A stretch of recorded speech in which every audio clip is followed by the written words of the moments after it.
On today's episode, we'll talk about how to shoot a riot, starting out as a failed sound man, 12 Years a Slave, Marvels, Hunger, and of course, creating an international incident with a Nigerian king.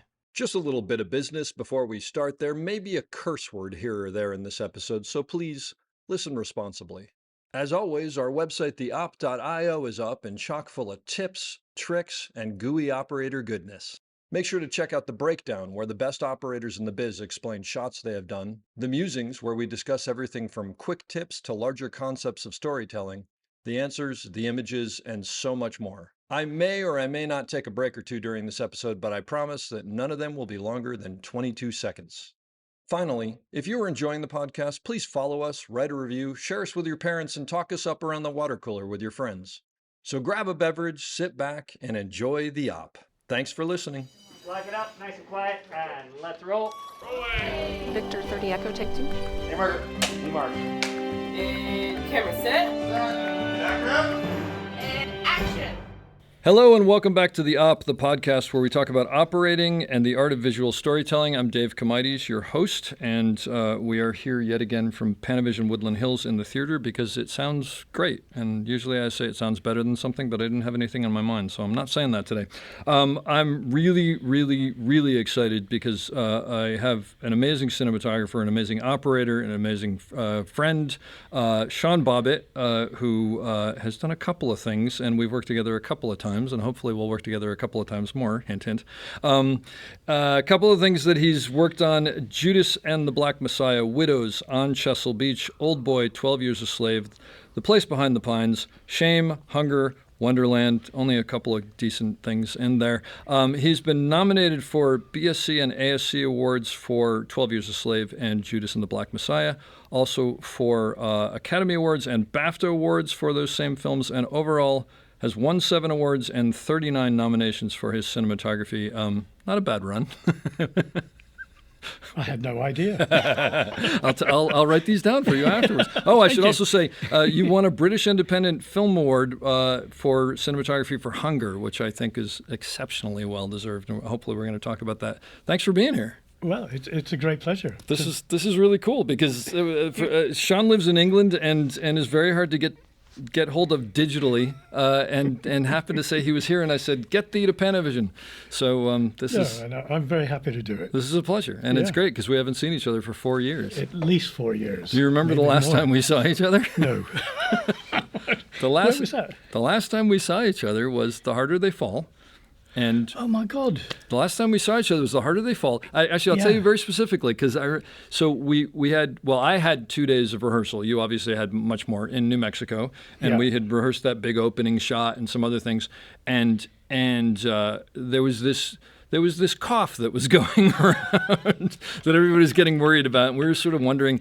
And actually, I remember you said, when we're done here, let's head back to town and come back to my office, and we'll go through the script and we'll talk about, and boards and specific shots and whatever. And I said, great.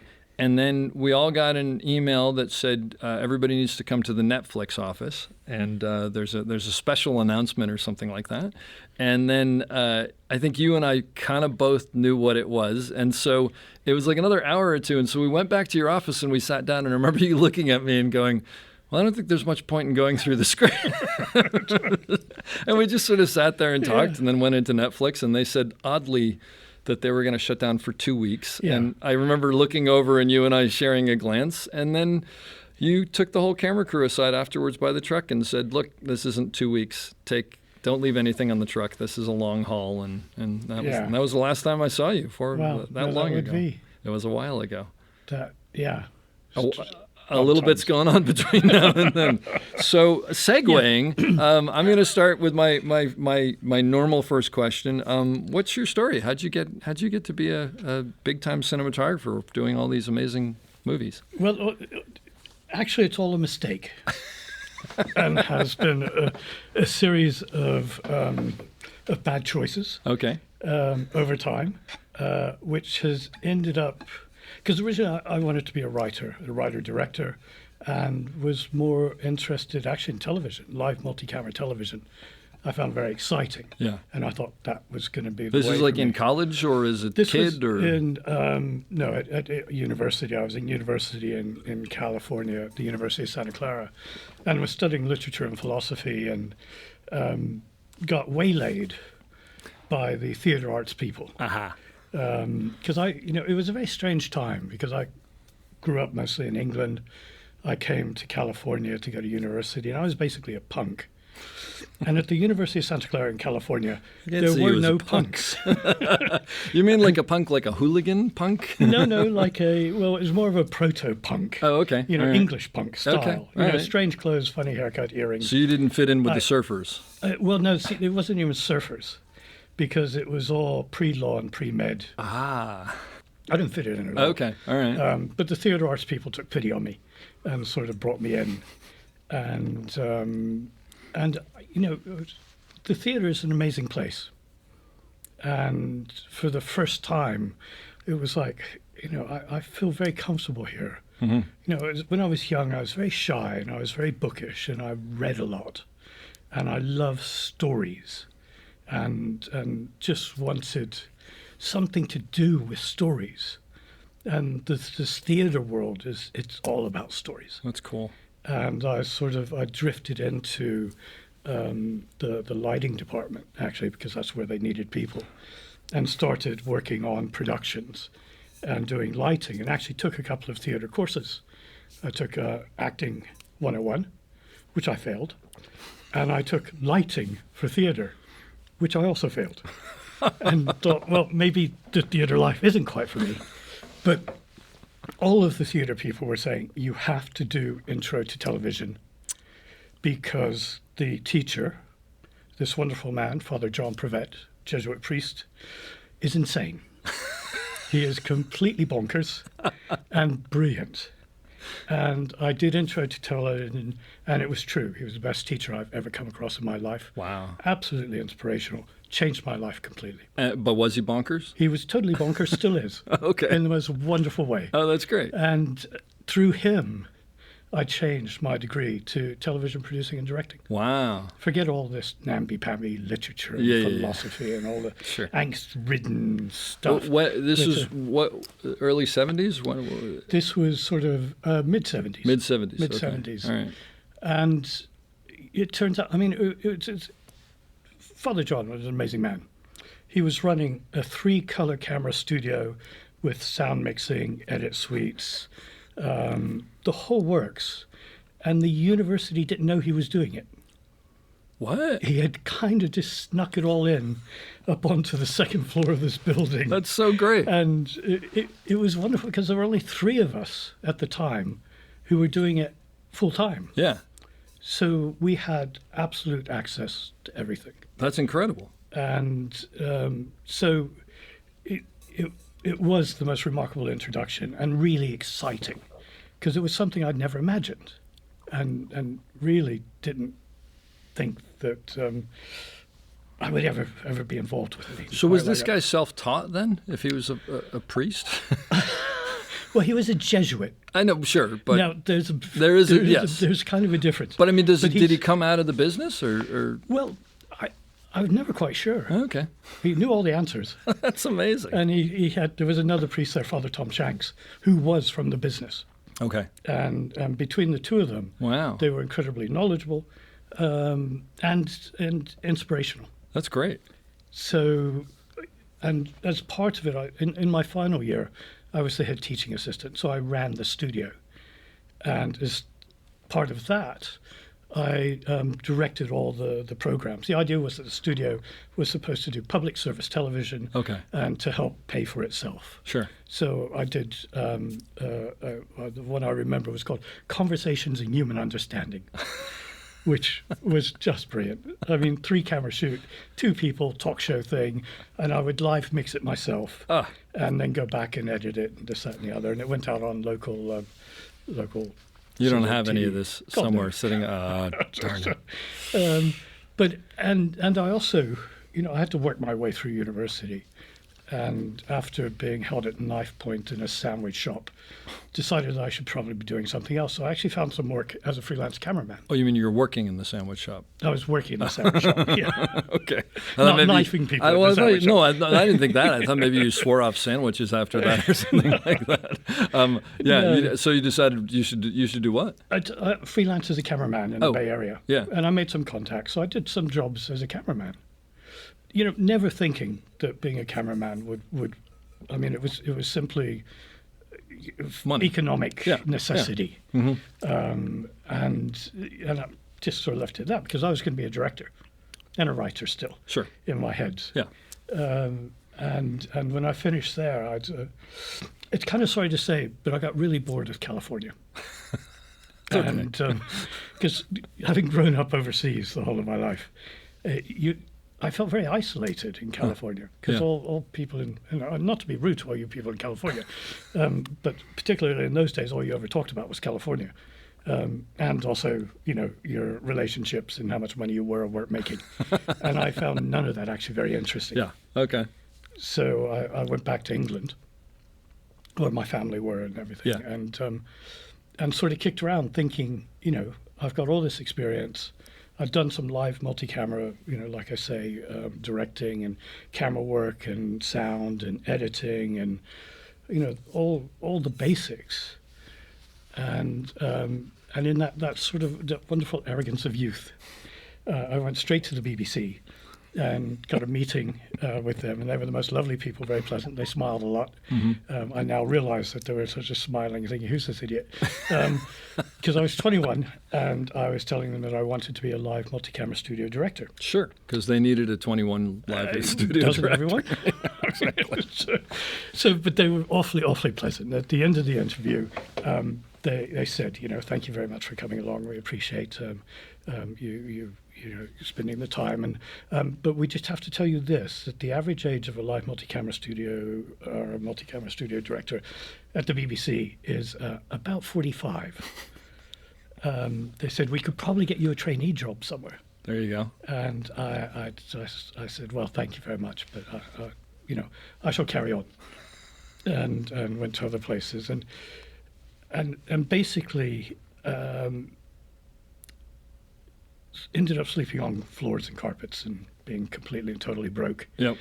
And shot some really cool and fun cheap pop videos, which was great fun, and you know, made some great friends. But I was, you know, desperate for work. Yeah. And looking through anyone who's listened to the Roger Deakins podcast knows the story, so I'll just sort of blast through it. Yeah. But you know, I came across a group of mad war cameramen starting a company called Television News Team, and the guy in charge, Rolly Coster, was suitably wonderfully mad and bonkers as well. And they were just starting up to introduce video into news, because in those days people were still shooting Super 16. Wow. Yeah. And I thought, well, these guys are really interesting. And, you know, I had a wonderful day with them. And at the end of the day said, well, it was a real pleasure meeting you, but we have no work for you. And that was it. So I left. Oh, boy. But luckily, a couple of days later, they phoned me up and they said, can you do sound? And I said, yes. And could you? Kind of. Okay. Just enough. Yeah. Okay. And so they said, okay, tomorrow be at such and such a place, and you'll meet a cameraman called Nigel Wheeler, and he'll show you what to do. Yeah. And that was it. I was suddenly a sound man, freelance sound man, working for the American networks in London. I love it. And it was a sort of baptism of fire, and I survived for about a year. Okay. And after the end of the year, and I started working mainly with CBS, who I don't know why, but they kept calling me back in, Okay. which was very pleasant, very helpful of them. But after a year and an international incident, which I caused during an OPEC meeting, where I wrapped the umbilical cable from the camera to the recorder around the neck of a Nigerian king. And the cameraman was being pulled one way and I was being pulled the other, and the guy was strangling in the middle. And This was frowned upon. well, they made an official complaint, and Understandably so. yeah. That seems like that's one of those. And so I had a meeting at CBS, and we all agreed. It was very amicable. We agreed I was probably the worst soundman in Europe, quite potentially the world, and that I should probably be doing something else. For the health, at least, of the kings around the world. Exactly. Yeah. So and I remember I wasn't too cut up about it either. It was like, oh, that's fair enough. Yeah, I'm not very good at this. Yeah. But at the time I said to them, look, I can shoot. Yeah. And they went, As long as someone else handles the cable. and I sort of disappeared and did other things. Luckily, that brief period I was a soundman, I did actually make good money for the first time in my life. Yeah. So I had a little bit of a buffer. And fortunately for me, unfortunately for a lot of people, the Falklands War broke out. Yeah. And suddenly there weren't enough cameramen in London. Because they all shipped out to Well, no, go. there were only 2 shipped out. Oh, One from the BBC and one from ITV. okay.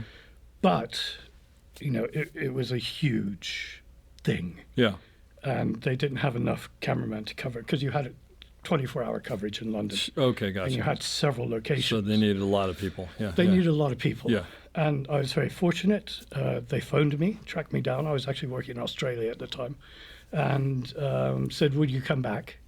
I very nearly said no, because Channel 9 in Perth had offered me a job. Oh, And in the end, I said, I'll go back. yeah. So I came back and started working as a cameraman. Yeah. And had no intention. In my mind, I'm still going to be a writer-director. Yeah. This is all just good This is stuff. just getting, yeah. It's It's fill in the getting- middle. Yeah, I'm going to find stories here and everything else. And when you say you were shooting, mostly talking heads news stuff, or Well, just general news. Network news. So like, it started off. Actually, it was the biggest boondoggle ever, because CBS had me outside number 10 Downing Street just where for the the prime whole day, minister is, which is where the Yeah. prime minister is, and periodically they'd come out and give a statement. Oh, okay. When I finished, So you're just basically waiting there in we're case just a waiting. statement Yeah. happens. Yeah, we're just staking it out. That's great. In this little pen. Yeah. But when they come out, I'm sure it was a really good close-up that you had. Well, my level of incompetence was still quite stunning. And I was very lucky. They paired me with a soundman, Nick Follows, whose job before that was as a forklift truck driver in a carpet factory. So the two of us were perfectly suited in our inexperience. I could give him enough information about sound Yeah. to keep things going. Okay. And luckily he's a lot smarter than me and figured it out a lot more quickly. And just than out of I had. curiosity, he got the job for the same way that you did. There just weren't enough people, and Yeah. they were taking anybody. Yeah. He was a friend of a sound man Yeah, who worked yeah. at CBS, and said, they were desperate. You and can they said, figure this out. Come in and do it. Okay. And they handed us all this gear. And it was like, just madness. 2 young kids. That's great. And Nick, is still my best friend. We worked together in the field for a lot of years. Oh yeah, no, I've heard you mention him several times. Yeah. Yeah. And, so we started off on our journey. Yeah. And, the thing about news, being a news cameraman, is that it's fantastic training with very low expectation. Fantastic training on what sense? On a camera, on how to operate a camera, how to focus a camera, Yeah. exposure. Because there's no take two, basically. There's Because no you take have to. two. You got to get it right. Yeah. But so long as you get home alive, if you have usable shots, that's a bonus. So they're very forgiving of a lot of our initial mistakes. Yeah. Okay. But it also, when I was young, I had lots of friends who were really, really good photographers. Yeah. I was a shit photographer. I was an awful photographer. Nick Follows is a brilliant stills photographer. Really? I am a shit still photographer. Always have been. Never really gotten beyond that. But there is something that changed when movement was put into the frame. Gotcha. And it also the introduction of story. What I missed in stills photography is that I didn't know that you were trying to distill this huge story down into one frame. One frame, I see. I was just looking for frames. Yeah. You know, and a lot of what I shot as a stills photographer was architectural buildings. And I was just looking at shapes and forms, and just and it gets boring. Informs a lot of stuff in the future as well. And finding these compositions that I didn't truly understand. And my friends would look at it and go, God, this is the most boring thing I've ever seen in my life. And I'd have to agree. Yeah. But there was something inside me that I found pleasurable in taking those photographs. And, you know, technically I knew how to print, and we developed and did all that sort of stuff. So I had a background in basic photography, which is really helpful. Hint one to anyone who wants to be a cinematographer or an operator even, do photography. I tell people this all the time. Absolutely. This is where you learn the basic skills. Yeah. And the thing is, now on a digital camera, it costs you nothing. Exactly. And you get immediate feedback. Yep. Because not only do you have to practice, you have to look at what you've practiced and be incredibly critical about what you've shot. Yeah. And to try and move forward. No, it's and the thing is, I mean, everybody has a phone now that takes pictures. It takes amazing pictures. So, you know, I mean, if that's all you have, that's enough. So it's incredible. Yeah. And so you also, you know, and I would say move beyond the phone, because you need to learn about lenses. Sure. And what lenses do and how lenses work. Absolutely. And exposure. You know, once... Shoot film, exactly. There's no question. No, that's what I did. And, you know, the costs as well gives you an aesthetic. Yep.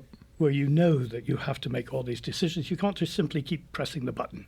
Absolutely. Because you can't afford to. Yep. So it's a discipline that's really important. And that's what started to tie in to the news. The other thing is, you know, story to me is absolutely everything. That's what I've grown up wanting, is story. News is fantastic because you have to take an extremely complicated non-visual story, usually, and find a series of shots that can cut together to tell that story in 30 seconds. So you're thinking like an editor on the fly then? I mean, you're being taught how to do that. Yeah. And, you know, I was very fortunate. I was surrounded by very good cameramen. Yeah. And all of them came out of film as well. They shot Super 16. Now, Super 16, you've got, you know, a small roll of film in the camera. Yeah. If you shoot more than 2 rolls, the editor and the producers are going to shout at you. So you have to be judicious. You have to be judicious. Yep. You have to think about what the story is, what the shots might be needed, and if you can, shoot them in the order that you think. Oh, interesting. So that you are editing in camera. Yep. Mm-hmm. And that teaches you about the discipline. It teaches you to think of sequence, to create sequences, and to start looking ahead for sequences. Interesting. And also, you know, as you're shooting a story as it's happening in front of you, it will change. Sure. So you're constantly assessing what you've shot. It's changed now. What do I need to shoot to show that change, to replace what I've shot before? Yeah. So it became for me this wonderful intellectual exercise. It was, you know, in a breaking event, it's really exciting. Yeah. Because you're choosing where you stand.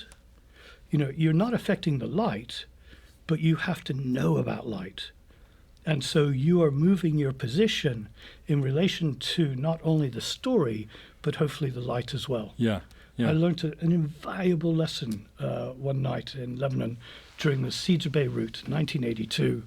The car bomb went off outside, just below my hotel room. I love how you nonchalantly say these crazy things. Go ahead. Well, it gets better. No, I know, but just like most people, that would be the end of the story.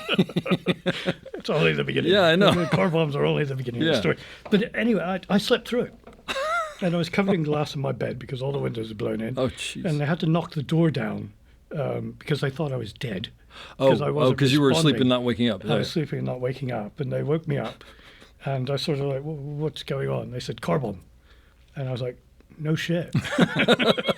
So we had to dash downstairs, you know, throw some clothes on, grab the equipment, run downstairs. And of course, we were the last people there. And I had forgotten my light. Okay. Because usually I have a camera light. It was still nighttime.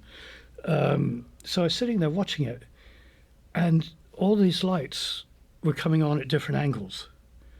And I was kind of obsessed by the beauty of this backlit carnage.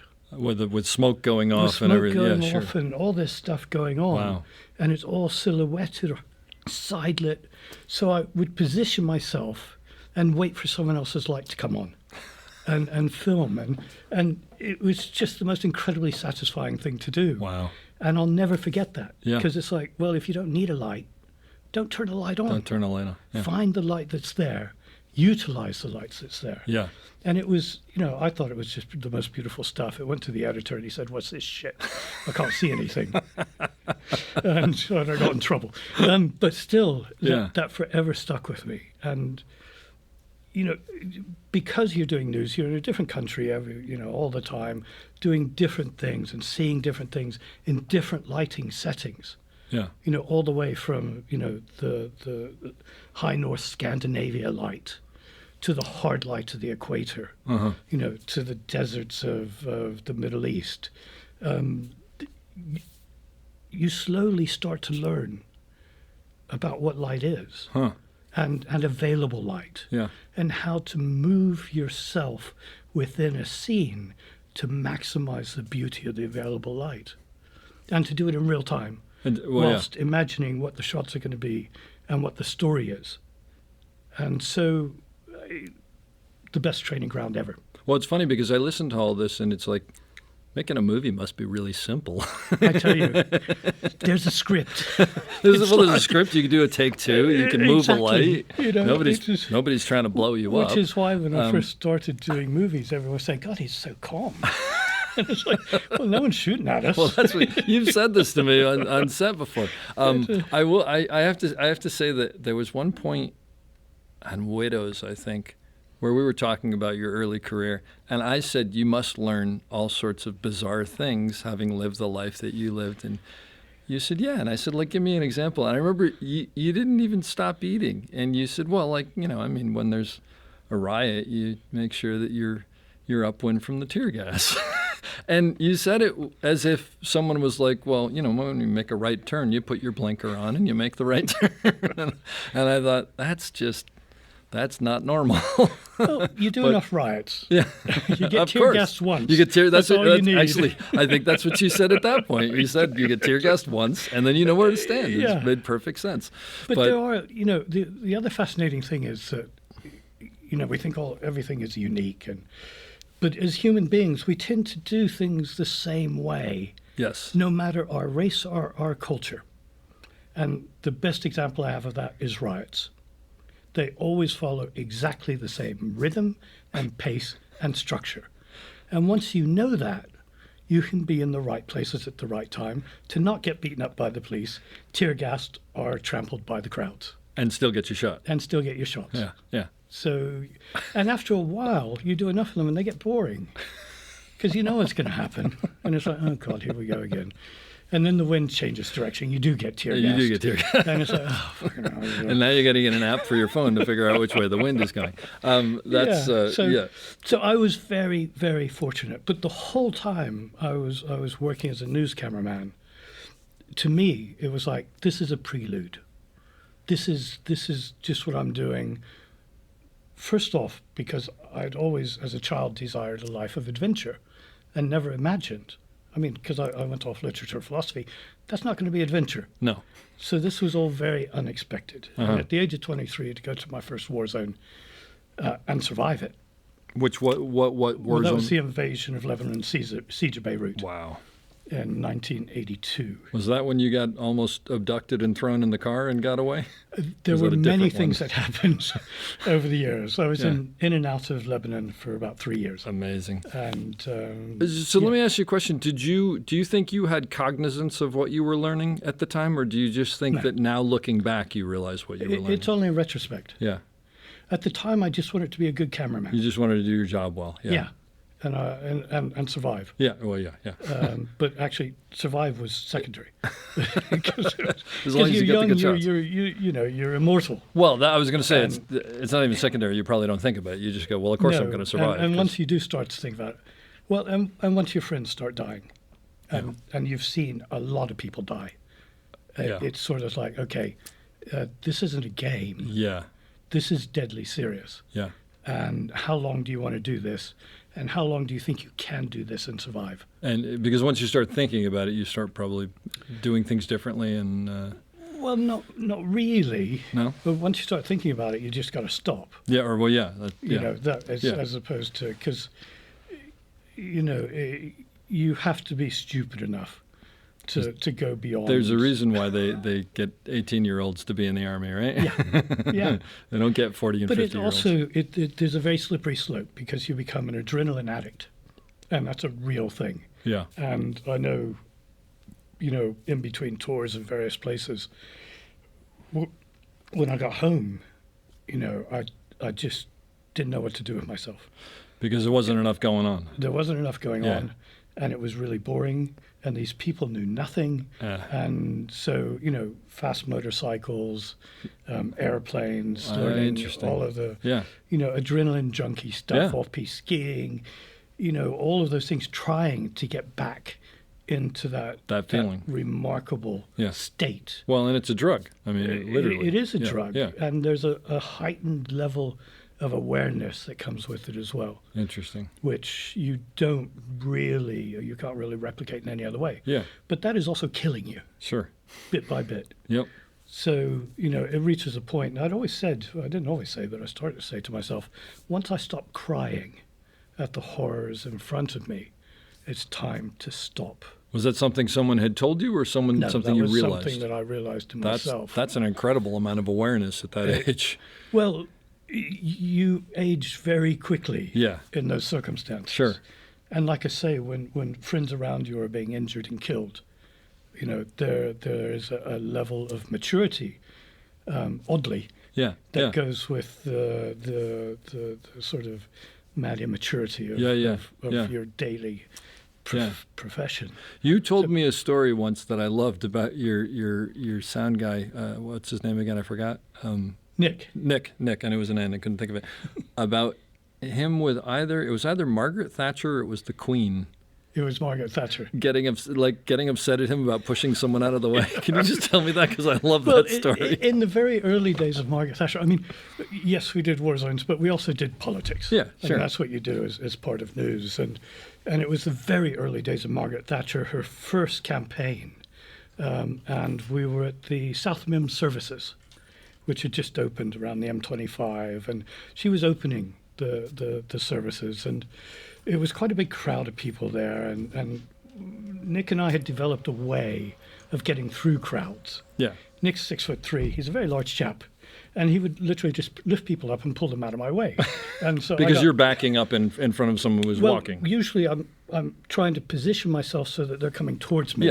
Yeah. So the crowd is moving back. Sure. And we're then scything through it. Yep. With their backs to us. Yeah. So we get them on the blind side. I got you. Yeah. And so we Okay. get in, and as they were coming towards us, and Nick is moving people out of the way.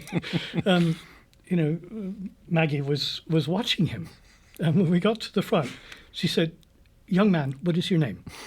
And he was like, tugging his forelock, "Nick, ma'am." He said, "Nick, these people have all come here, you know, to see me. They have an absolute right to be here. Please resist from manhandling them any further." And it was like, "Yes, ma'am. Yes, ma'am. Yes, ma'am." And she walked off. She was in power for, God knows, almost 14 years, maybe time. longer. Yeah. Towards the end of her time, we were at another very similar sort of thing, a crowd of people around Margaret Thatcher. We were still using our same old technique. Yeah. We got to the front, and she turned to him, and must be 10 years later, maybe 10 years later. She said, "Nick, I have told you once before." And he was just like, "Yes, ma'am. Yes, ma'am. Yes, ma'am." I love that story. Just a remarkable memory. That's fantastic all the way around. Yeah. Oh, that's so great. So how'd you eventually get from that into narrative? Well, I went into documentaries. Okay. I had enough of news. Yeah. It was time to leave. Yeah. So I started doing documentaries But of course, the only documentaries I did primarily were in war zones. We're in war zones, right? So- Did you tell me about being like embedded with the Tamil Tigers for a Not the month? Tamil Tigers in the Philippines. In the Philippines. Oh well, actually, that was a news job. Oh, We embedded with lots of different people God. at different times. Jeez. But no, not the Tamil Tigers. Yeah. We were with the what were they called? In the Philippines, the communist guerrillas okay. were the new something army in something A, and we went into the jungles of East Samar with them for a little while. But and Which when was- you go into something like that, I mean, like you said, you don't know what the story is yet. You just go and you find it. Well, we knew that. Well, this was during the Philippines Revolution. Yeah. So the Filipino army were still fighting the communist insurgent guerrillas that were on several of the islands. So a contact in the bureau had a contact with them. We were going in just to film them training and maneuvers and everything else. Yeah. As a part of a much larger report about what was going on in the Gotcha. Philippines. Yeah. And we were being brought in by boat up a river, and Nick and myself had made a dreadful mistake, and instead of bringing our water canteens, we had brought our vodka and orange canteens, which in the heat of the Philippines, it was not good. No. And the boat we were in we were with a group of nuns as well, Oh, jeez. and coming round in through some rapids, the engine broke down, and Nick just turned to me with this crazy look in his eyes and said, "If they start singing Michael Roy, you by the shore, I'm going to kill someone." And sure enough, a nun pulled out a guitar and started singing Michael Roy, Oh, you by the that's shore. fantastic. And I had to leap on his back and struggle him down. Hold him down. But as we came around the corner of the river was the set of Apocalypse Now. Oh my gosh. So there was still the parachutes in the trees. Wait, but they were filming at that time? You No, said? No, they just left it. Yeah, they just left This it. is, Okay, they gotcha. filmed it. Yeah, um, yeah. a couple Wow. of several years before. And you recognized it as such? It can't be anything else. Can't be anything else. It's the tail of a B-52 and That's all these wild. bamboo things and everything. Oh, my It was gosh. just surreal. Everything about the Philippines yeah, is yeah. surreal. Yeah. But I actually have a aside. specific question. When you're doing something like that, how do you? This was video by then. Yes. How do you charge your batteries and stuff like that? Well, you just take a lot of batteries with you. And hope that you can find generators or something No, to charge? No, you are very fastidious as to what you do. So you're keeping the camera off quite a bit. Yes, I got you. Yeah. Almost all the time. Wow. And in fact, I'm not sure that we shot a single frame in the whole of that trip. Wow. Because when we arrived with the guerrillas, basically the army was chasing them the whole time, and so we would have to hide all day long, and then run all night through the jungle, Oh, jeez. and then hide and run. It was quite insane. I think we shot some little stuff. And it's just the two of you, right? Well, Or is quite there- often it's just the two of us. Sometimes we're with a reporter, correspondent, A correspondent. Yeah. Okay. and sometimes Right. just a producer. Gotcha. But a lot of the times, particularly in the bang bang stuff, Yeah. it would just be the two of us, and we'd have a fixer of some sort as well, translator, yeah. someone to look after us. Wild. And we would just go off and do. Yeah. No, that was the stories. There are many stories. Oh, I'm associated sure. I'm with sure. that. Yeah. Yeah. But we're sort of digressing. No, here. I know, but it's still fascinating. But so you went to documentaries, and then at some point you stumbled into narrative. Well, I went into documentaries, and again for about 9 or 10 years of documentaries, and Really? Oh. I loved the documentary format. Most of this was for TV, though. I mean, It was all TV. Yeah, I mean, in other words, not feature length or feature documentaries in the I theater. had at that time no. It's still in my head. I'm going to be a writer. You're going to be writer director. Sure, I know. I'm of not course. a cinematographer. I'm a cameraman. I'm assuming you're still thinking of that right now. I just assumed, but this is just a way station. Yeah. Well, it's in everything. It's like, Hopefully. but documentaries, longer format, Yeah. bigger, more complex sequences. So like one hour documentaries. 1 and stuff hour like that. or a complete 6 1 hours. Gotcha. Yeah. Okay. Yeah. And you actually had lights. Yeah. And so I started to light. Okay. And it got quite ridiculous in the end, because most people would travel with 3 lights, By the end, I was traveling with 11. And everyone thought, you idiot. And these are big lights, too. They're not LEDs no, these are like all now. small lights. Oh, well, but even so, they're bigger than they are now. Yeah, absolutely. There are redheads and mini redheads. And the first ever reefer lights and all sorts of stuff. But all the time on every job I did, I always said to myself, try something new. Oh, I got you. So I would use new filters. I would use, most people in the documentary world at that time didn't even know what a matte box was. They just turn the camera on and shoot. You just threw the camera on and did this thing. So I became fascinated also with color temperature theory. Wow. And was reading a lot just about the techniques. Yeah. Composition, lighting, all those good things. Sure. Because I could do them now. Yeah. There was the space and the time, and we did some amazing documentaries. I mean, one on Watergate, which is sort of the definitive. Is it available? Is it available? It's still around. Yeah. What's it called? Watergate. Oh, it's called Watergate.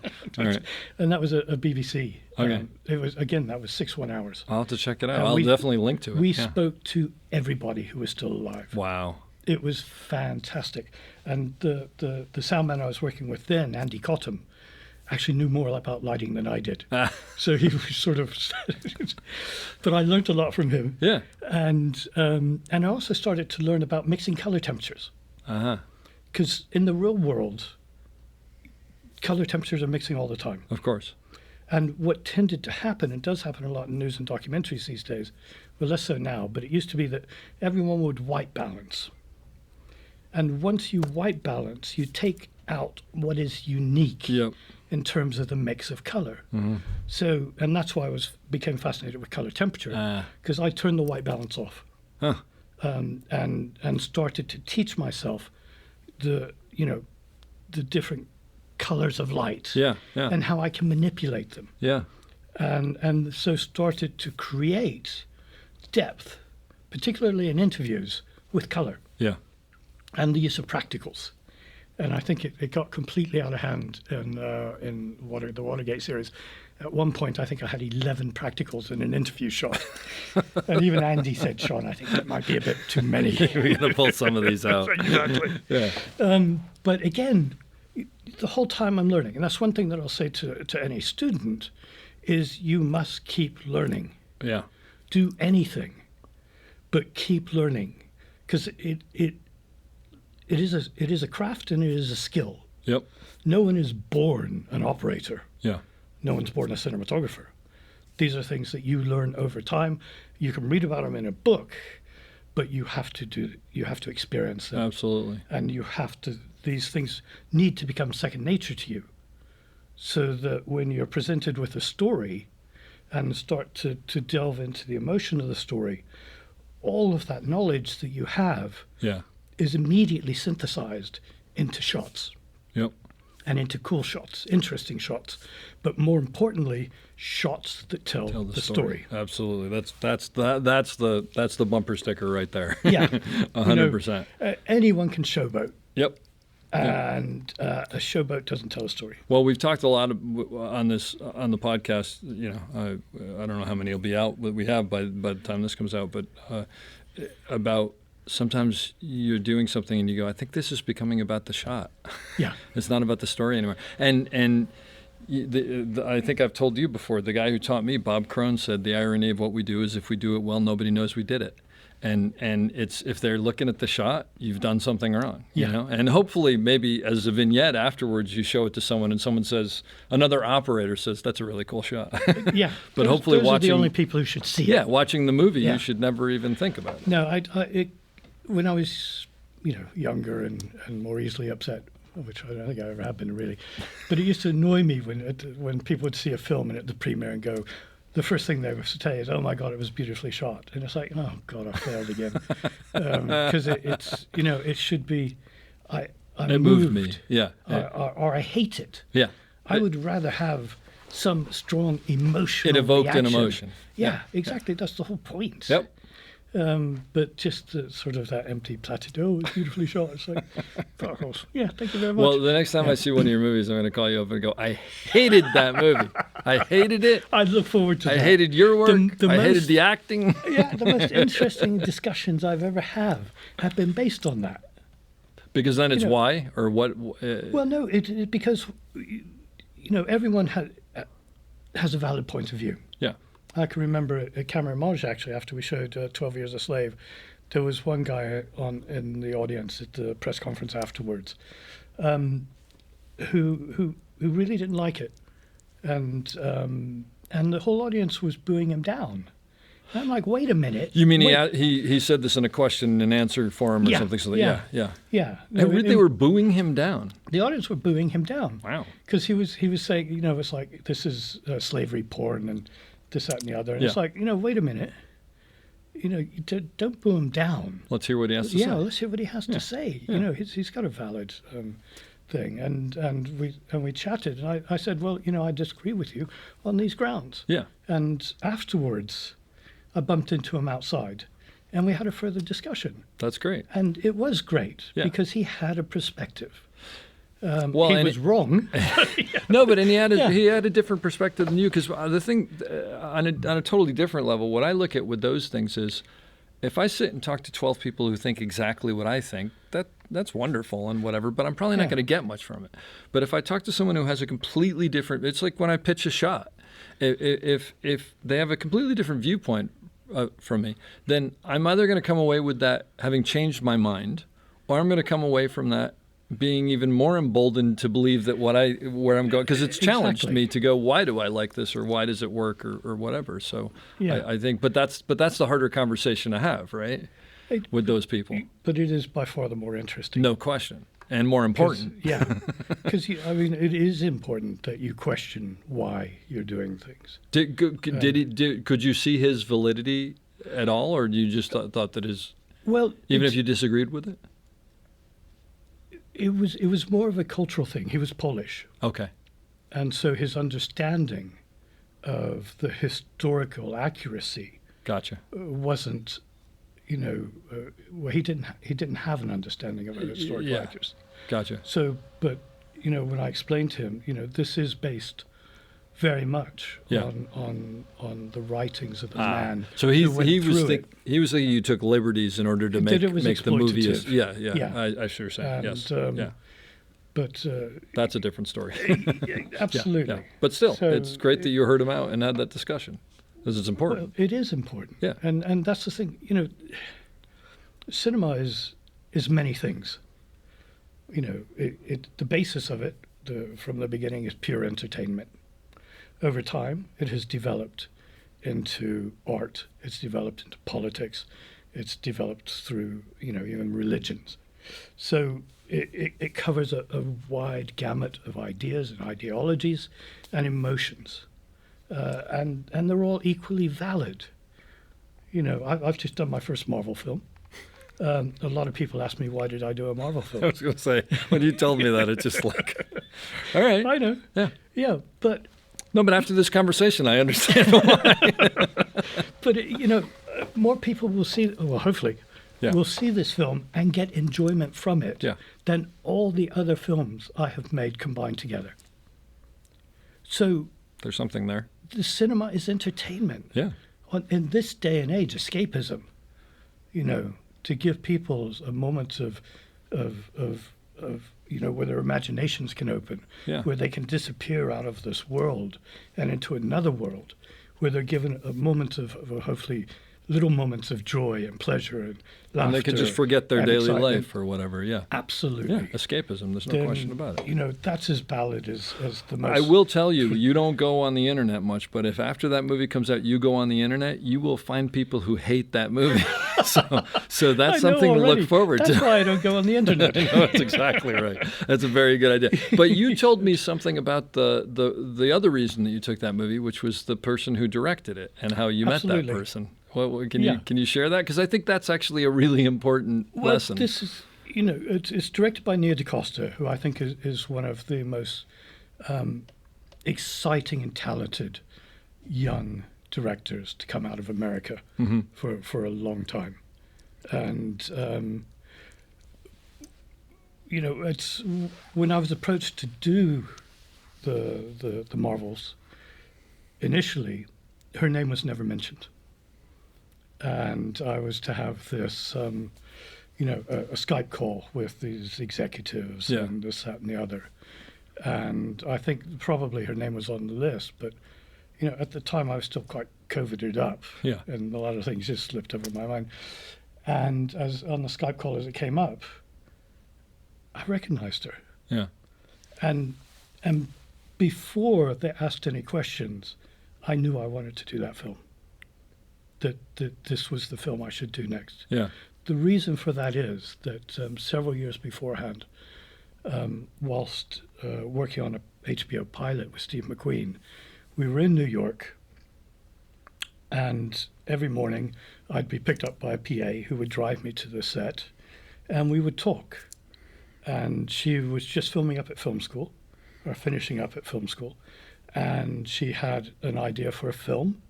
She was going to shoot a scene of it. She was already cast. It was ready to go. She had written it herself, and she was going to use that to raise the money to make the film. And just about every film student who's just coming out of film school has exactly that same story. Exactly, that's it. And we had wonderful discussions on the way to the set every morning. And I don't know if she took me home or not. I can never remember getting home on those. But she really impressed me. And I really enjoyed her company and her ideas. And she went out and did it. And it's a great film. And a very mature, very sophisticated, very well written. And so when I saw that it was Nia who was going to direct, it was boom. Yes, I want to do this film. So the woman who's directing this Marvel movie, which is what, a $300 million budget or whatever, is more than that. Okay, doesn't make a difference at that point. Was the PA who drove you to and from set? Yeah. Which I think is. I mean, we talk about this all the time. You never know where your next job is going to come from, or who you're going to work with, or whose path. And the reason I wanted you to mention that was, of all the instances I've been involved with, or I've heard, that's probably like the largest jump. But she apparently earned it, and she did. You said did a great job on the movie as well. Absolutely. That's fantastic. And also, she's just a great person. That's great. And has a lovely calmness to her. Yeah. But a backbone of steel. Yeah. Yeah. And to be honest, I would not have done it if it hadn't been her. And I thought I'd blown the interview as well, because they asked me if I watched Marvel films, if I was a fan. Oh, you weren't truthful with them, were you? Oh, dear. Maybe No, that's why they liked them, you. I told them that, I'd seen most of them, but I generally would only watch them on international flights when I was really drunk. and things were a bit quiet there for a second. And it might have been Nia who then chirped in and changed the subject and saved me. So, that's fantastic. So I'm going to ask you a question that I don't know if you're going to want to answer or not, but I've worked with you several times, and from this interview and from working with you, I know that everything comes down to story for you. It's not what I think of when I think of Marvel movies. Now, there are exceptions to that rule. There's no question, and maybe this was one of them. I'm not sure, but going into it, was that a concern of yours? Because if it's not about story, then I would think you I don't know, it'd be tougher to do. No, it's a concern for every interview I have. Yeah. And reading the script, is always a big thing. Yeah. For me, if I don't like the script, and I can't see how the script would change dramatically, then I'm unlikely to do the film. And what are you looking for? I'm looking for an emotional reaction from myself. Gotcha. When I read the script, I don't think anything about shots. Yeah. I don't think anything about locations or logistics. Really, and you don't see any of it? I purposely don't see anything. You just read a book, basically. I just read it and see where it engages me, whether it moves me. Do I laugh? Do I cry? Is there something in there that touches me as a person. Well, if you look at your IMDb list, like what I mentioned in other things, that tracks. Yeah. These are not sort of like, feel good comedies and whatever. I mean, I've done a couple of those. Yeah. you But know. they get in. But they have a for the place most as well. part, they're pretty heavy films. A lot of a lot of biographical stuff. No, because that's the world I come from. Yeah, that makes sense. News and documentaries. Yeah. Documentaries in particular, that you have very complex stories. The best of the documentaries are based around human nature. Yeah. And human events. Sure. And real people.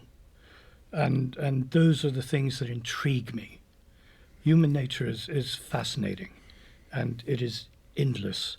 I say that we all do the same things in the same way, but not quite. Yeah. And it's in those little changes of individuals and the way things have happened to them, how they respond to those things, that we find hope, we find joy, we find sadness and horror. And, and you might find all of those things in one character. Yeah. And that's interesting. That's what touches people. And that's what excites me as a filmmaker and as a storyteller, being part of that. And and to sort of just to jump back into the whole documentary news thing, that gave me the training to be able to move when I was offered the opportunity to move into drama, to have basic skills. I was not ready. I thought I was ready, but I had the skills and sort of the motor functions. Yeah. I could do things and very quickly do them, and very quickly walk onto a set and see how it's going to work, and particularly in relation to the story. Yeah. Because that's what you have to do in real time. No question. When you're in the documentary world. Yeah. So that was a huge leg up. Well, that's why I said earlier, jokingly, but really not, working on narrative must have been easy on some levels. Well, it is, but it has its own challenges. Of course, yeah. But it also, because it had only ever been me and a sound man, operating for me is completely transparent. What do you mean by that? I have had a camera on my shoulder or on a tripod in front of me by the time I got to feature films for 20 years. Yeah. So I didn't think. I see. I would automatically see a frame. Yep. I would automatically be composing shots and sequences. Mm-hmm. I would automatically be looking at the lighting and immediately assess the lighting in the room and figure out what position was going to be best for me in relation to where the action was happening. So it's just natural, basically. It's not even, you don't everything even became put... natural. So, so the operating side of it for me, is absolutely crucial. Yeah. Because the creation of that sequence and those individual shots is totally dependent upon the position of the camera and the lens. Yeah, of course. And so it's a seamless thing that all works together. Yeah. And I can't do it any other way. Yeah. I've worked with operators. I've worked with really good operators and enjoyed their company and learnt a lot from watching how they actually operate. I should mention for anybody listening who doesn't know, because I was assuming Sean operates his own camera on when he shoots all the time, more or less, I guess. Yeah, pretty much. Yeah. And that's why I get relegated to B camera. And I remember saying to you at one point, I'm going to get you off A camera, and you were like, no, you're not. And then I realized that's never going to happen. But I enjoy operating B camera and stuff with you, so and I learn a lot. But so you don't? Do you think you could even do it? You think you could sit back? Done it. You have? I have. Does it drive you nuts? I got bored. I can't see you sitting back in a tent and. No, I can't do that. Yeah. I tried it on one job. Yeah. Because the director specifically wanted to work with this operator. Yeah. And I was just bored. Yeah. I became completely disengaged. Yeah. Because when you're operating, there is nothing else there but the image. Yep. And every fiber in your body is focused. And even your stance, the way you're preparing to move, Yeah. the way you're shifting your weight, the way you're holding your body. Everything, every muscle in your body is focused on that shot. Yep. And you respond immediately to anything that changes in that shot. And you are anticipating the whole time what might change. Because even, a lot of the directors I've worked with, there's a script, but, at the beginning of the day, everyone's kicked out of the room. The director has the actors. Actors are the most wonderful thing in the world. They are the most amazing thing in the world. They are also the biggest enigma that I've ever come across in my life, because they bring stuff, and this is why I failed acting, because I couldn't do it. They bring stuff that you could never imagine. True. Into their character. And so, although I've read the script, I have lit the room. I have an idea. I have discussed the shots with the director beforehand, or the possible shots depending upon the performance. I don't know what's going to happen till the director invites me in to watch a rehearsal. Mm-hmm. And that's the most exciting time, because everything then comes together at that point. And you have to be prepared to throw everything out and start again, because what the actors are doing trumps anything I will ever do. They are the story. So when you go into that room and see the scene put up for the first time, do you go back to the same thing that you were talking about with the script, where you don't for a moment think about shots and this and that? You just look for the emotion and see what's happening, or are you immediately, because you're on the clock, obviously. It's you're in real immediately time. breaking down. Are we going to? Are we? Yeah. But breaking it down in relation to the emotion. To what's coming out. Because yeah. I have an understanding of what might happen. Yep. And I've had a lot of time. And this is the difference. I've actually pre-lit the location in relation to what we think might happen. Yep. So I know the emotional element. I've spoken to the director.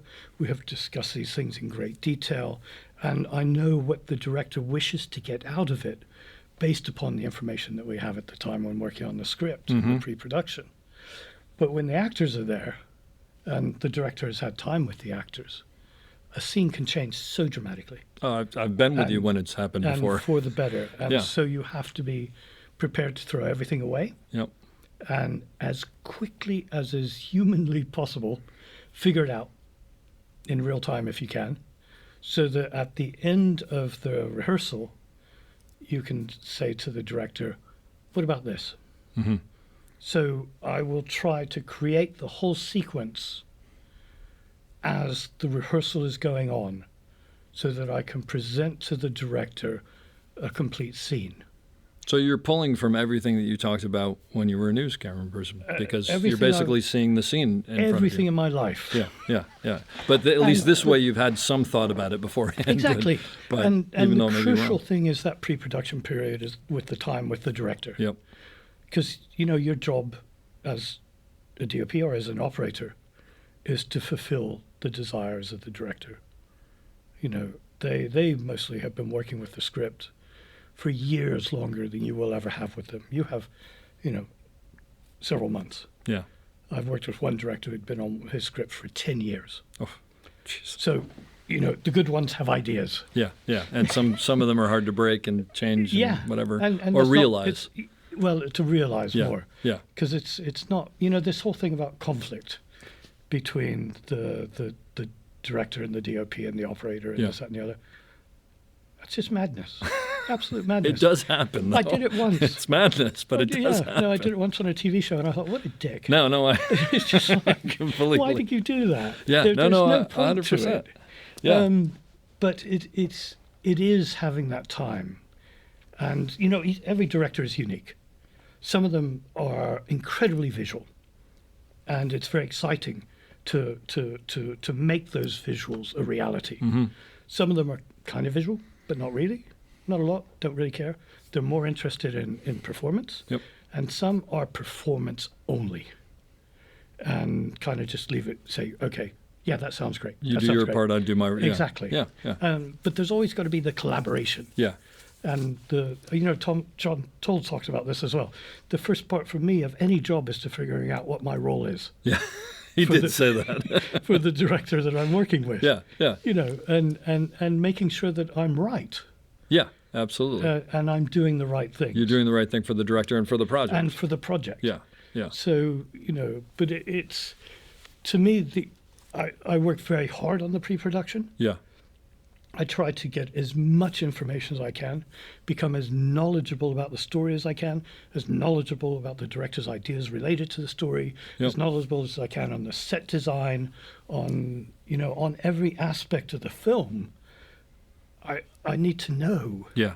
So that I can start to synthesize and start to present to the director ideas about how we approach the making of this film. Yeah.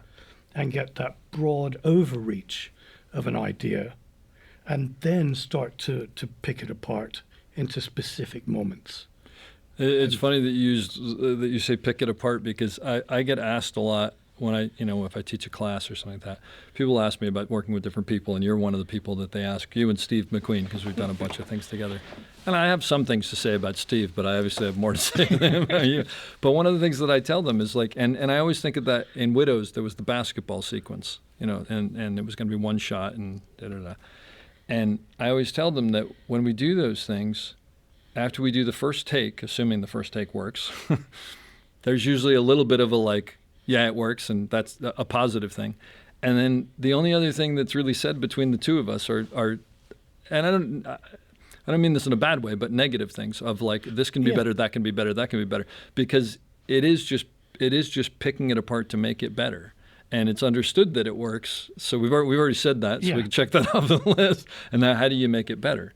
And I always sort of appreciate that, because it is sort of like, yeah, I mean, if you go and you dock every time and you pat each other on the back, then it's not, there's not, you're not going anywhere. And that's why, I say you have to be critical about everything you do. Absolutely, yeah. Because it can always be better. It can always be better. And generally, how often do you do shots, when you're done with it, where you go, it's not going to get any, I mean, I don't know about you, but like when I go home at night, I'm often thinking like, oh, you know what? I should have, like when I came around that corner, I should have.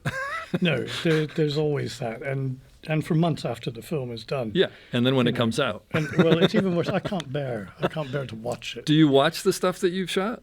Well, yes, I have to. Does it frustrate you? Well, you have to grade it and whatnot. But I have to grade it, but also I try to look at rushes as well, because you have to. Yeah. You have to constantly assess technically how things are going, especially these days when you have lookup tables and this, that, and the other. You need to ensure that the image is working in the way in which you would wish it to be working, and the way in which the director will be happy it's working, and the way that the producers will not freak out and wake you up at 3 a.m. Okay. And that exactly right there is why I will never be a director of photography, because I go home and I know you go home and you've got 12 things to do. But that's the way that is. Well, I try to ensure that it doesn't happen. Yeah, of course. By doing that is by keeping on top of the process. And we have, developed some really great workflows that particularly on Judas and the Black Messiah, where we were actually grading. I would grade at the end of every day. Wow. But I had such a remarkable Dit, who was a colorist himself and a color science genius. Oh wow! And so you had much less that you had to give him to get it where it needed to go. I would sit there and watch it and say a bit of this, a bit of that. But what it meant was that when they were editing, they had a coherent looking film. Sure. Yeah.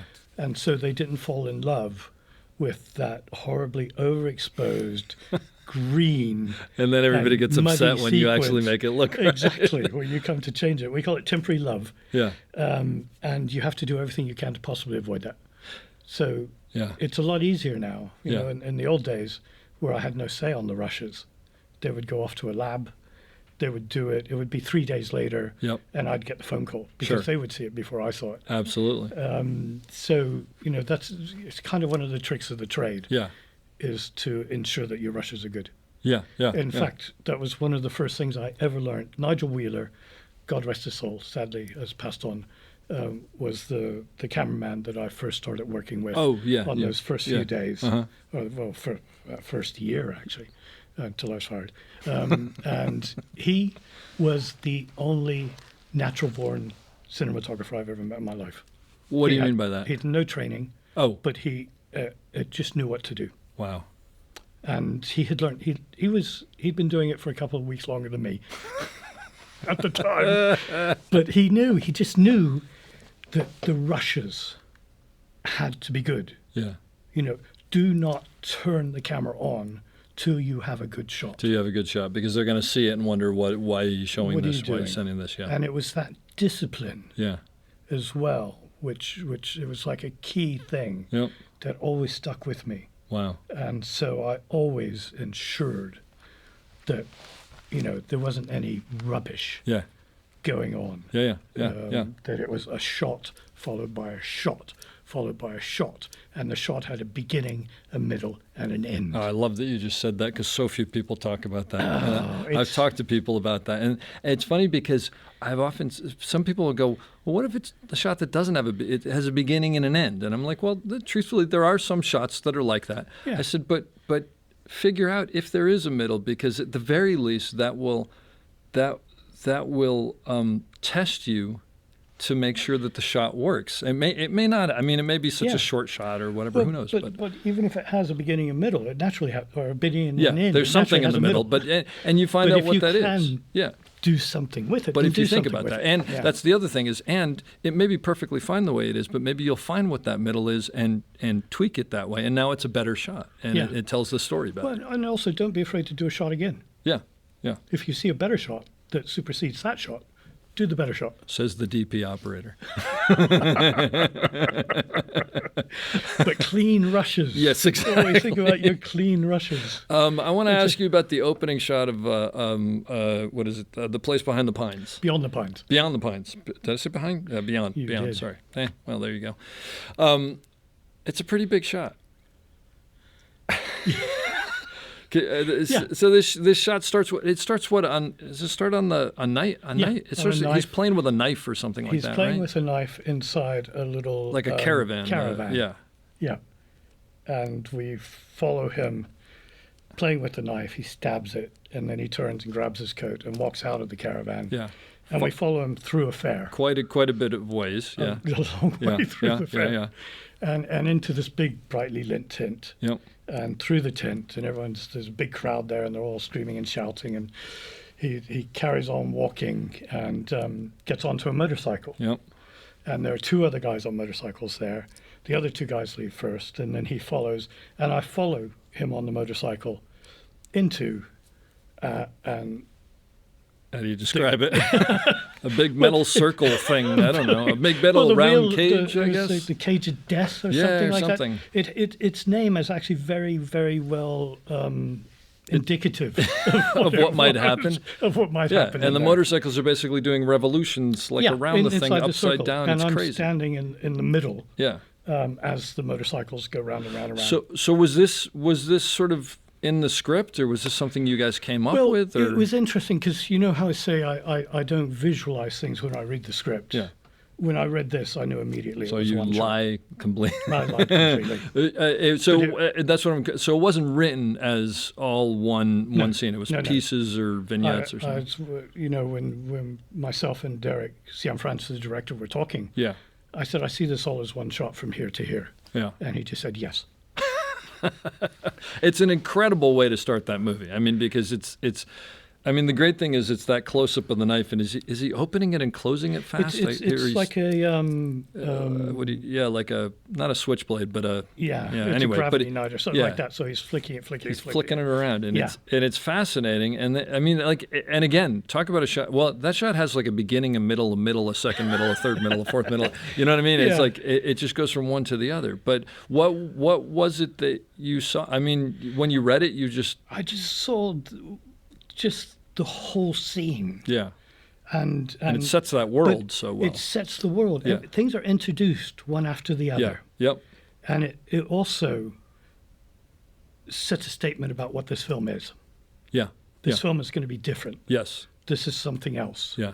Sit back, relax, but this isn't going to be, a wide close-up mid-shot Yep. coverage. Yep.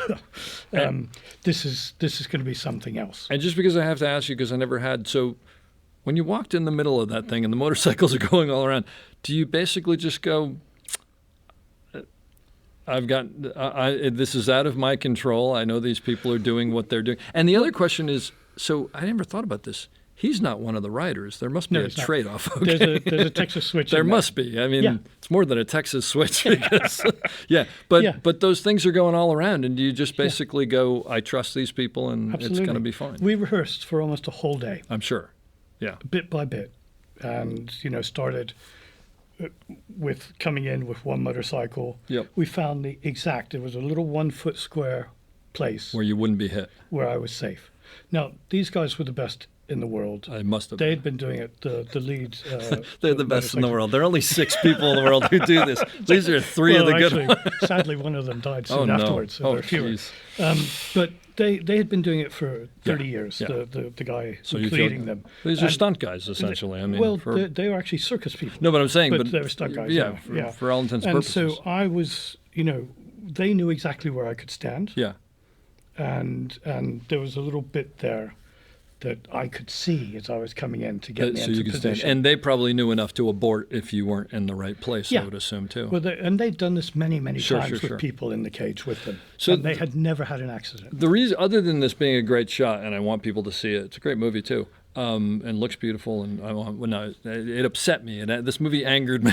Good. I didn't mean to say it looks beautiful. It looks horrible. But no, as an operator, and this is handheld for, I don't know if we mentioned that.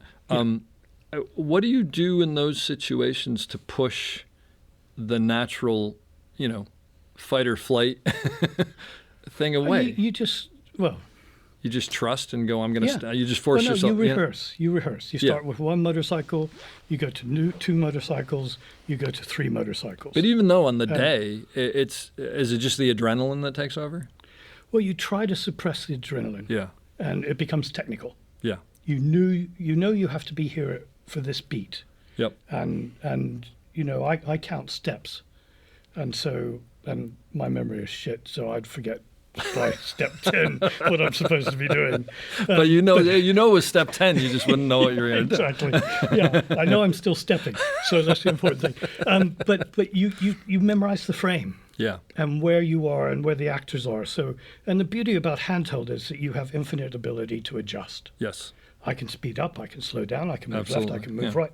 I can do all those things because as we were shooting it for real that night, those aren't extras. There are no extras in that crowd. Those are the real people. This is a proper county fair. Oh, but it was there for your purposes, or you were shooting in an actual fair? We were shooting it in an actual county fair. We didn't have the budget Wow. to do any of that. Wow. We had our own tent off to the side. Sure. That had extras in it. Yeah. But the whole move through Is real. is real. I Those didn't are real realize that. people. Wow. And we only did it 3 times. Because the first time, this is Ryan Gosling. Yeah. But what was great is that his character. Oh, because people are going to see him and yeah, react. And they're gonna look, oh, yeah. and they Okay. look Gotcha. at him, Yeah, and yeah. and it's like, but they're looking at the character. Because they're looking at the guy going into the motorcycle Exactly. cage. Yeah. I understood. Yeah. Because he's like this. He's a big deal. He's a mythical figure. Exactly. There. Yeah. So it didn't matter. that people were. But sort but of by the stunned time and you've watching. done the 4th one, it probably is. Oh, I'm going to go get his autograph or also whatever. on the 3rd one or 2nd one, a motorcycle stalled, fell on my head, and knocked me out. Oh my God! A motorcycle what? It stalled. Oh, stalled. Above me. The motorcycle hit you. The motorcycle hit me. With a person on it, I'm assuming. Too. I have no recollection of Oh whether my it was a whole gosh. motorcycle or a person. So take 3 But- didn't work. Well, no, I sat down for a little while. I had a helmet. I had all this body armor on and everything else. I was concussed for the briefest period. Yeah. I was actually falling forward when I Okay. came to, and you stood back up. because there were still 2 motorcycles going around. Oh my gosh. So those guys had to figure out Yeah, how to yeah, get down. yeah, And yeah. in fact, the guy who fell from the ceiling, he grabbed me and stood me To protect- on to the protect you. motorcycle, on the fallen motorcycle, wow. so that the other guys could Wouldn't have hit you a bit more space and they wouldn't hit me. Yeah, trying because to they get can't down. stop. They can just Yeah. pull over to the side. And so I got out of the cage and I sat down Wow. and took a breath. Yeah. And they said, "Are you okay?" And I said, "Well, I'm concussed. Yeah. But I'll be fine. Let's go again." And they were like, Take 2 was good. No. That's so incredible. we did another couple of takes, but I just didn't. They wouldn't allow me to go back into the cage, and I was really angry at that. Fit, yeah, I'm sure, but maybe it might have been the smart thing to do at that we point. filmed till about 3 a.m. And when we wrapped, I said to the producer, "Okay, I need to go to the hospital now." And they said, "Why?" And I said, "Well, a motorcycle fell on my head and concussed me." Did you see back there? And I'm still concussed. Oh boy! Wow, But that's crazy. it is crazy, but it was worth it. Yeah. Well, You know, it's worth it because you walked away from it. Yeah. And you're still here. But yeah, no, I got you. But also just to, but the reality is, to be absolutely honest, Yeah. Once I got into the cage, I was too close to the action. And you couldn't actually see anything. Yeah. It just became flashes of bikes sure. going by. That makes sense. which And that's made what the it shot into the is, film. actually. Yeah, absolutely. Yeah. But it actually...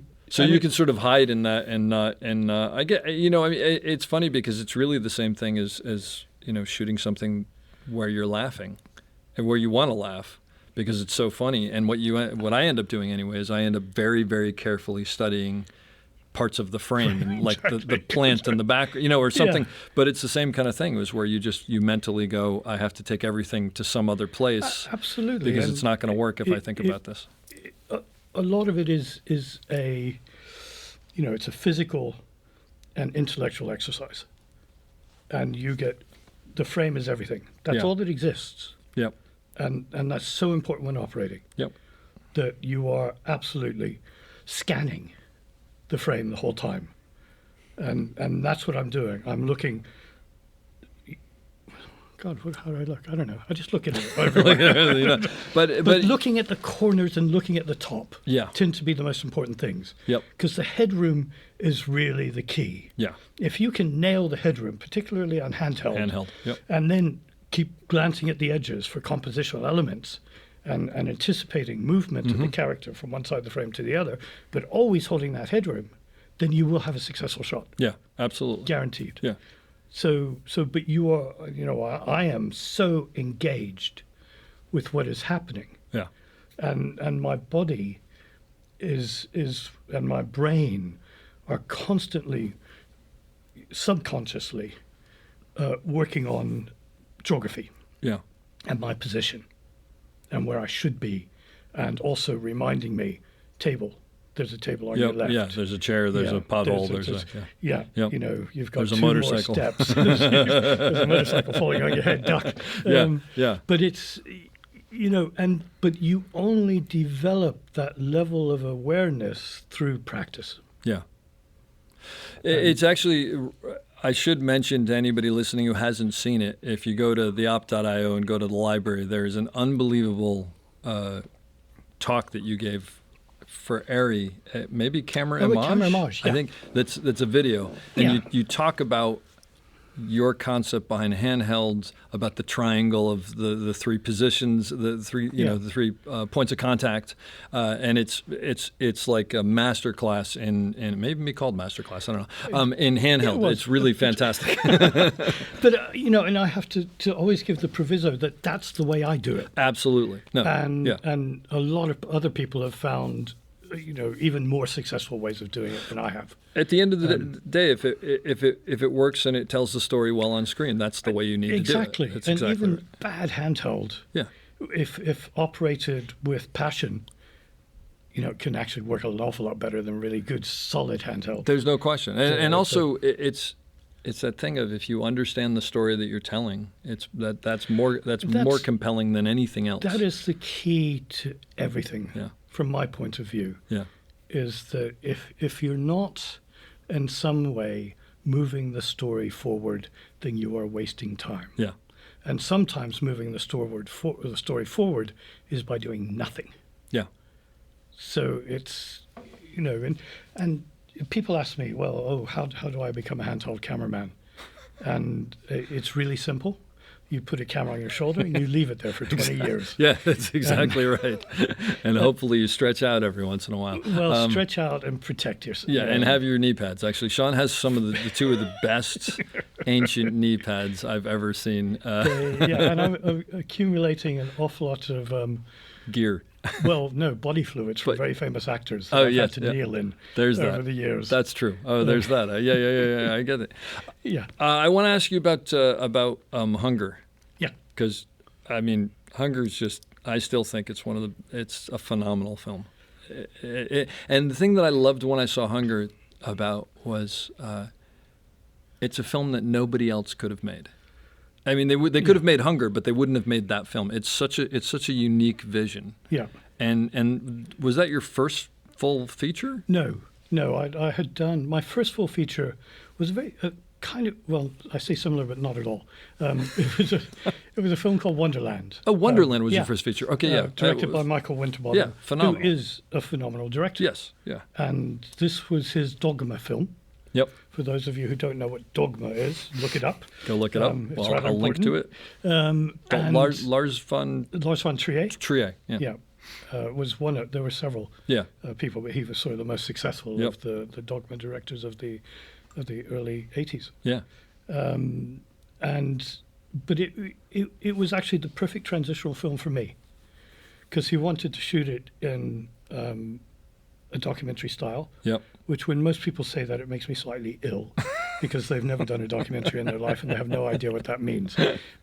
Quite often when they say documentary style, they just want it really wobbly. Yeah. Which I refuse to do. Just so you know, all you directors and producers Yes. out there who Yeah, ask yeah, me yeah, to do yeah. a wobbly shot. Yeah. Well, it's also that thing of like, well, let's do it handheld because it'll give it some energy, and it's Yeah. like, no, that's not how you give a scene energy. It's you give a scene energy by blocking it correctly exactly, and acting it correctly. Yeah. It's not the camera that induces energy. Yeah. It's the actors. But that's the other thing that immediately sort of my eyes roll back in my head, and I have to be very polite and not do it. But it was the perfect film because it was ostensibly available light. Yep. Again, with real people. There were no extras, in real locations. Yep.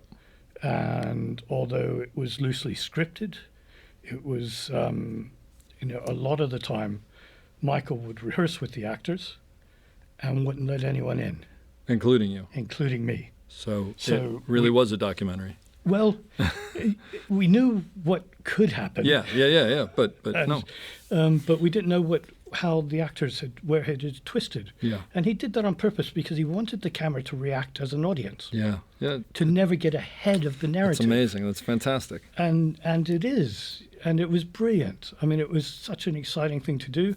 And the poor focus puller, we're shooting, Super 16 in a 2:40 aspect boy. ratio, which was blown up to 35 mil. Oh. In fact, the week before we started filming, someone from here, Panavision, woke me up at 3 o'clock in the morning, and because we were using Panavision gear, he said, "You're the guy who's shooting the Super 16 in 2:40."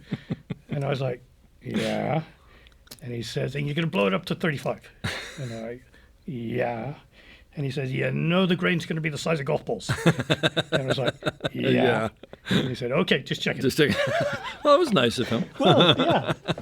What you were saying made me think of. Did you see the movie Joker with Joaquin Phoenix? God, yeah. Yeah. So Yeah. there's that great scene in he goes in the bathroom and he closes the door and it's sort of this lyrical. There's music playing, and so Jeff Haley was in here the other day. I was talking to him. He was the operator on it. He's a brilliant operator, and he said that scene they would not allow him into the rehearsals.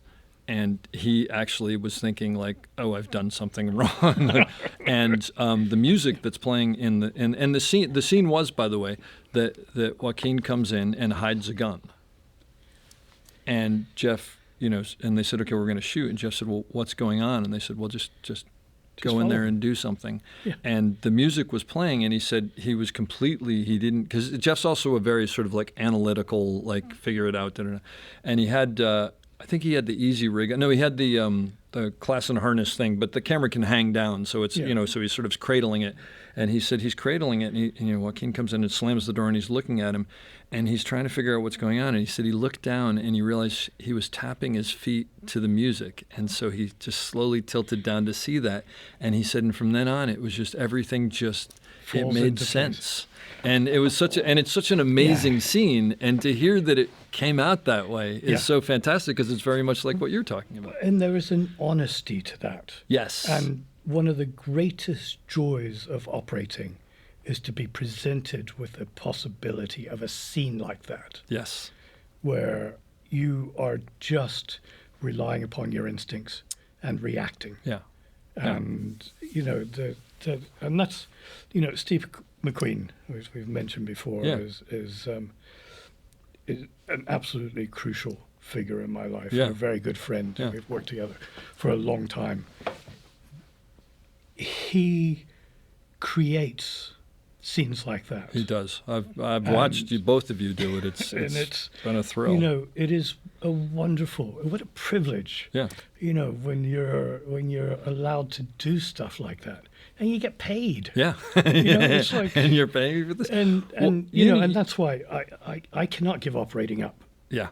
because I've been doing it for so long that it's like I think I mentioned earlier, it's transparent. Yes. Yeah. I don't think about it. It just happens. It happens, but whilst it's happening, I'm 3 scenes ahead. Yes. Yeah. I'm thinking of something else. No, and no, quite absolutely. often, it is, again, it's that muscle memory. Yeah. It's just responding to this, that, and the other. And quite often, you're just trying to keep them in frame. Yeah. but everybody else is going, he's a genius, and you're thinking, I'm just trying to keep him in frame. But that's Don't fall over. the key. Don't We don't fall want to over. tell Keep that. him in I'll cut frame. this part out. But I told you about. After you called to meet me for Shame, what I told my agent at the time, right? Did I ever tell you this? No, you never told me that. So I had an agent at the time. I was in New York, and I had just moved to New York, and I was working on Law & Order SVU. I was day playing there or something. And he called and said, Sean Bobbitt is doing a movie with Steve McQueen, and I think he might have said his name wrong or something like that. And he said, I think he said, he wants to meet you, and they don't have a lot of money or something, agent stuff. And I said, take it. And he said, what do you mean? And I said, take it. And he goes, but you don't even know how, they don't have, I said, I don't care. I said, I don't care.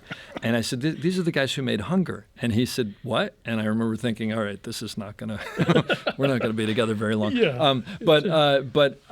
So I explained what it was. And I said, listen, here's the thing. And I say this to you with all, hopefully they're okay hearing this. I said, if they want me to do it, I want to do it. And the reason is because this is being able to work with Martin Scorsese when he does Taxi Driver. Like, you know what I mean? These are two people who made a movie that is so incredible that I want to be a part of the next movie, and I don't care about anything else. And then you came out to Law & Order, and I remember we met, and it was very nice meeting you, and it was very odd because it was like I'm meeting these people who are really auteurs on the set of a TV show for NBC or ABC or whatever Law and Order's on.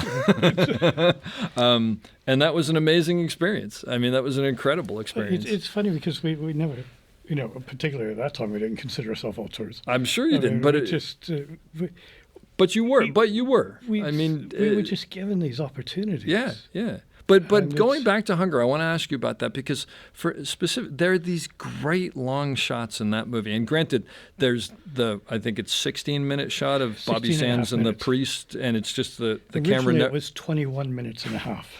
It's a good thing they shortened it out. But the camera is low. I think it's low, as I remember. It's locked off. And it's locked off, and it's two people sitting at a table talking, and it's riveting. And that's when I actually, that was the second moment where I thought that movie just blew me away. There were a number of them, but the first one I remember was there were these great moments of, it's the prison cells, and I think the guys have been throwing shit out in the middle at a protest, and they're hosing it down, and they're like squeegeeing the floor.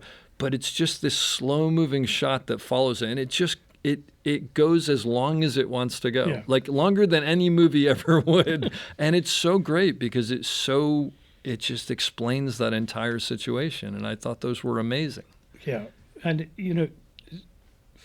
for a first film, and it was Steve's first dramatic venture, it was amazing. You can see in it his art, though. No question. And that the idea that you can't do anything wrong. Yeah. If it feels right. And although Steve he's a remarkable cineast. He's seen every film. Yes. He understands every film, and he loves every film. at the same time, he is not hidebound by the traditional techniques of filmmaking. I have to do it this way. I have to do it that way because this you is the way need it's a wide done. shot. You need a medium shot. You need a close up. You need to cut. You need to do coverage. All the blah blah blah blah blah. Yeah. No, that's of no interest. Yeah. The interest is looking around that and seeing what's on the other side of it. Yeah. And that's the stuff that you want to explore, that you want to see. And you're not imposing everything upon that scene. That scene is left to grow and build itself Yeah. and be itself. Yeah. So it's, and what a fantastic privilege to be able to work with someone like that. No question. Like every time I've worked with you, both of you, it's this. Well, because the thing is, it's and I don't mean to sound so whatever, but it's honest because it's not trying to make a movie that's going to win an award or try to make a blockbuster or try to impress someone or whatever. It's just trying to be honest to the material and elevate it, whatever it is, just to elevate it to another level, and there's no pretense to it. No. And Steve's Bullshit Radar is the finest tune in the world. And he sees right through the artifice of things. Yeah. I can remember on Widows, I can't remember the exact scene, but I had gotten this very complicated shot all organized and this, that, and the other. And Steve watched a rehearsal of it. And it was just like, why? He says, why don't you just pan? And I was like, oh yeah, you're right. God. There is a time and a place for these complex long shots. Yeah. And it has to have an emotional And he's done them, reason. and you've done them for him, right? But it's so interesting because so much is informed by his art. Yes. And then this idea of a long, continuous shot was based upon one of his art installations. Oh. It was just a photograph from above and behind a man with this huge scar across the back of his skull and a bald head. Uh-huh. And it would always be in a small cinema, the only place he would project it, on a screen. Yeah. Not a big screen, so it's just this long, thin photograph. Then you see his shoulders, and it's in black and white. And that's all you see. And as you sit there, slowly this voice comes up, and it starts telling a story. Huh. And the story is a true story about I think it was his cousin, who accidentally shot dead his brother. Oh, jeez. And as he's telling the story, you start taking this in, but there is nothing else for you to look at but that image. Yeah. And you start to project onto that image. You would swear that there's a slow zoom in. Yeah. Yeah. And then you would swear that, oh my God, that thing on his skull wasn't there a minute ago. Where did that come from? And also you're projecting the story onto that character. I was just going to say, and you're sort of manufacturing the story the way your mind is exactly. And everyone is doing it differently. Differently, yeah. So at the very end, when you realize what has happened, it's like, oh my God. Yeah. But that's it. Yeah. And I think, what was divined from that is that the longer you hold a frame or a sequence, the more the audience will be dragged into it. Because so long as you don't put an edit in, an edit automatically tells people subconsciously, this is a movie. Yeah. If you don't put an edit in, then they have no escape. Well, and also the other thing that an edit does is it goes, and now you're going to think about this, as opposed to you're thinking about. I mean, the shot that I was privileged enough to do on that was what's his name? I can't think of the actor's name. Running across. Fassbender. Yeah, Fassbender running across the island of New York City, and Yeah. it's just. I mean, I think it's 2.5 minutes long, right? And it's. Well, and Steve wanted him to run all the way to the river. And then up the river. Oh, I didn't know that. Yeah, but the police said, "Fuck you." That's not going to happen. Three blocks. We're only going to take 3 blocks. Yeah, I think it was more than 3 blocks though. But regardless of which, it was. But you just fixate on it, and because there's not that much going on, even though there is a lot going on, it's you build that story into there. That was fascinating. Yeah, and it works so well. And what comes before it? Yes. And what comes after it? Exactly. Everything is informed. Yep. And everything has a reason, and it's moving that character forward a little bit, and our understanding of him, Yeah. and Yeah. kind of the slow rising horror. It's amazing. Yeah. And so to Hunger was that shot, that 16-minute shot, was that something that was planned? Yeah. It was. Yeah, we had discussed it, and had very quickly decided that because Steve was, as he said to the producers, look, when I'm watching two people talking, I don't get up and walk around the room and look at them from different angles. Unless I'm a director in a rehearsal. Exactly. Or a director of photography in a Yeah. rehearsal. Yeah. And he says that's not what people do. Yeah. These are two great actors. Yep. And That's so great. It's about the performance, and it was really interesting because Steve had never worked with actors before, Yeah.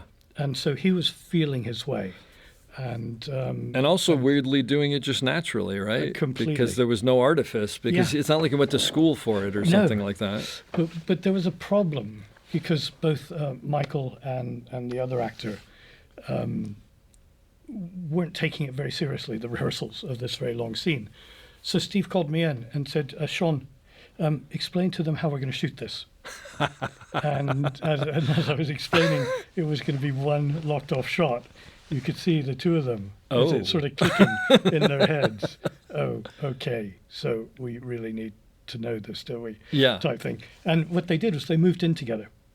You mean they moved closer, you're saying? No, they they moved in together to like the same house. so that they could They ran the scene again and again every and again. minute that they were free. And that is why that scene works so And well. that's exactly why that scene Amazing. is so brilliant. That's great. Yeah. And I love the It way is. that it came about. Actually, that's fantastic. Yeah. So on the website, I do something called the breakdown, where operators, and it's sometimes actually I love you to do something, show a shot and explain everything that went into it. And one of my favorite ones, Don Devine, who is a phenomenal operator, he's the operator on Barry and a bunch of other things. It's a locked off 2-shot of Bill Macy and Donald Sutherland at a bar. And you watch it, and it's, I don't know, it's a minute and a half or something, and they're having a discussion about a hitman and I forget what, but off the top of my head.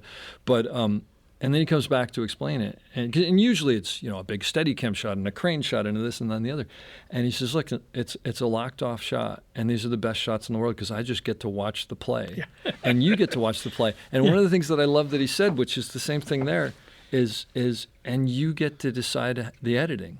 Because Bill Macy leans back, and Bill Macy's leaning back, and you get to decide who to watch and who to think. And you have two great actors just destroying it. Why cut away? Exactly. Why tell the audience how to just show them it and let them watch? And it's one of my favorite ones because it is true, and it's very much the same thing in Hunger.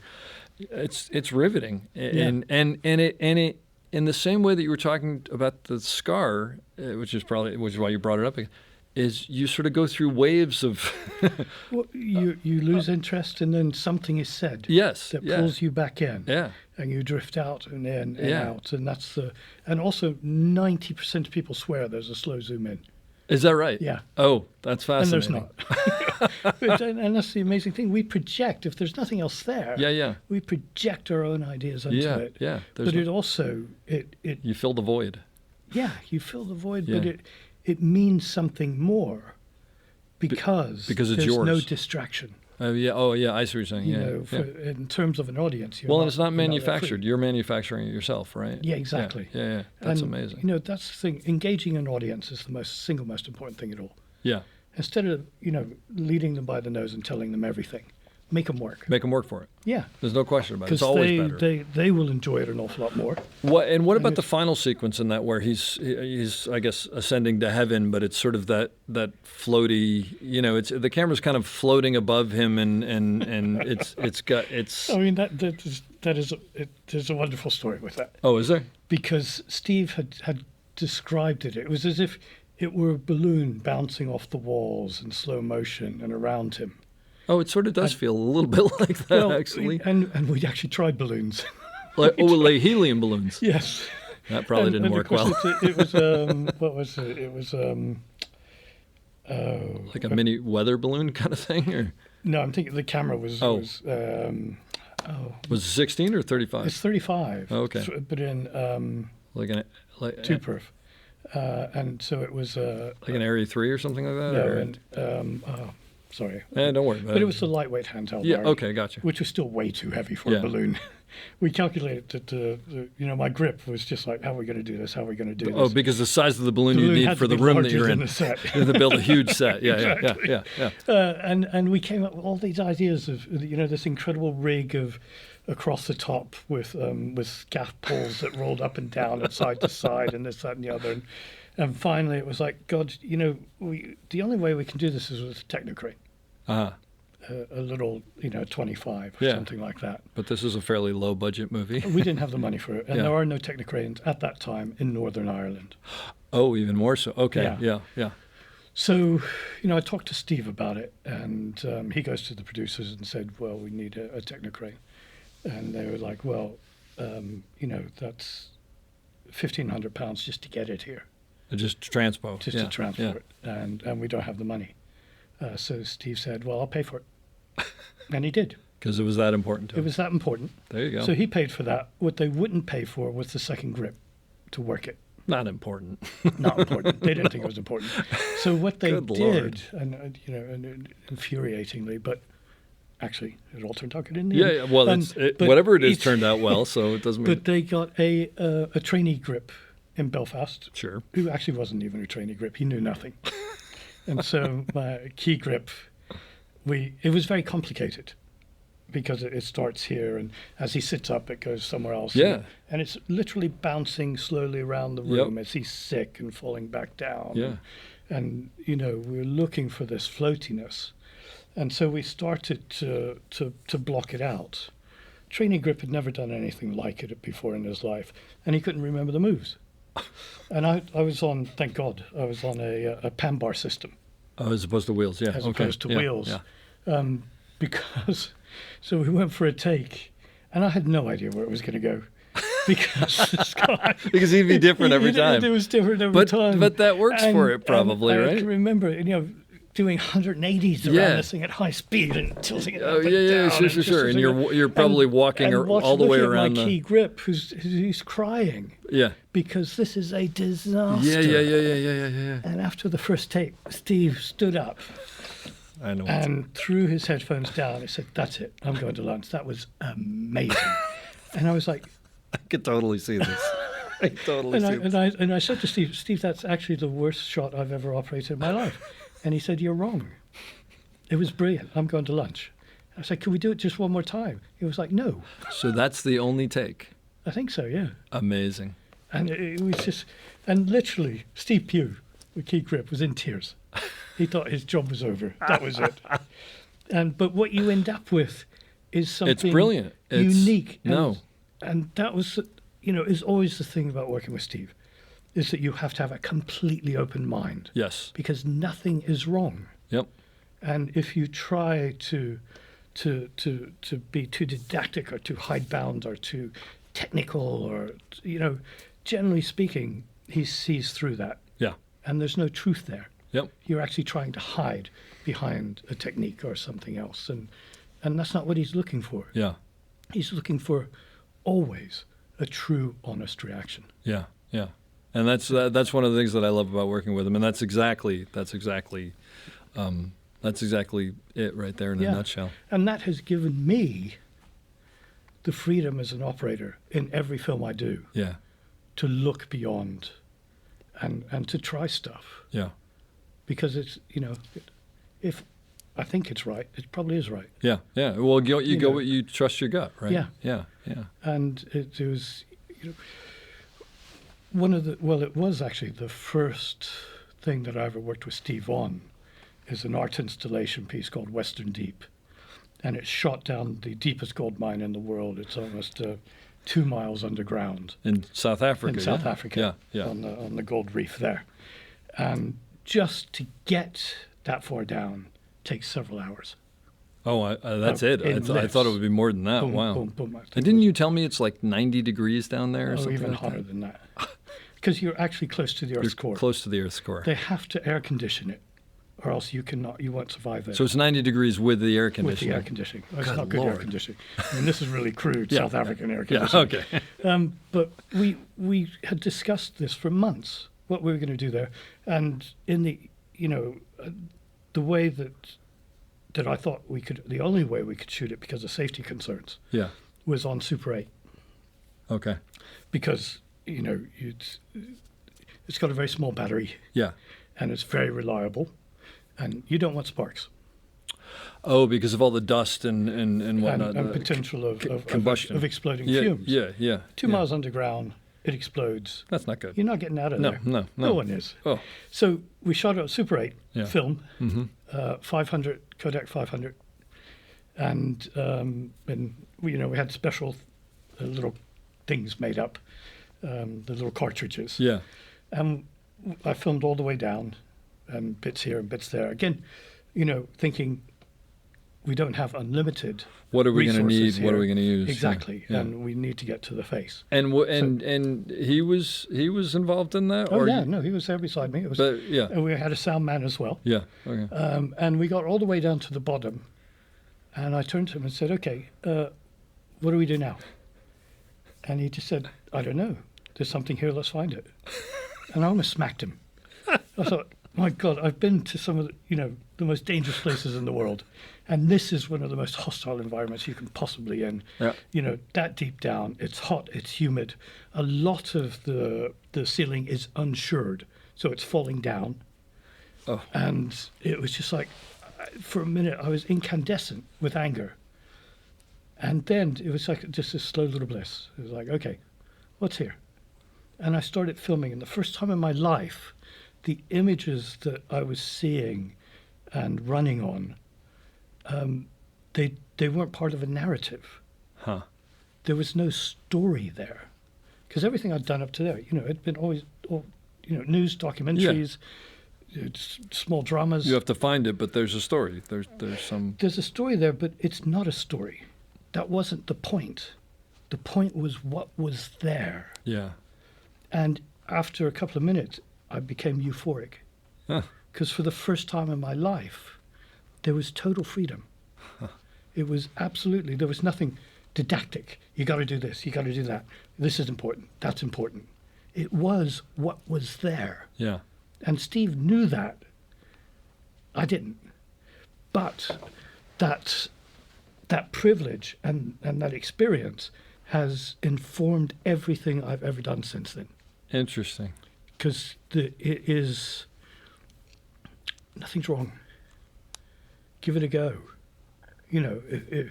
With all the information I had, we had talked about the history of apartheid, history of mining, a million different things for months, and talked to people who were, it was just all this information, it was all there. And now you could ignore it, but it's still subconsciously informed. Sure. And so, everything that was of interest.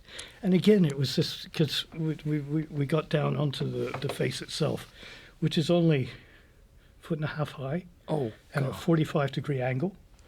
And the rocks are falling down the whole time. Oh my gosh. And there's water everywhere. And the guys are there with these huge pneumatic drills with these enormous pipes. Oh, that's right. It's deafening probably on top of it. It's deafening. It's hot. It is terrifyingly dangerous. And I didn't realize it, but I am claustrophobic. Not a good time to find Not a that good time out. to find out. And had for 1 second there, it was like, I'm going to die. We're all going to die. Yeah. And then it was like, oh, fuck off. Grow up. Just do your job. Yeah, And it was yeah. like, oh, okay. Yeah. And just got on with it. Yeah. But all that I could film was, again, and this brought me right back to the car bomb, was what was in the lights of the headlights of the miners' lamps. Sure. Yeah. And so I would find a position, anticipate where the light was going to sweep.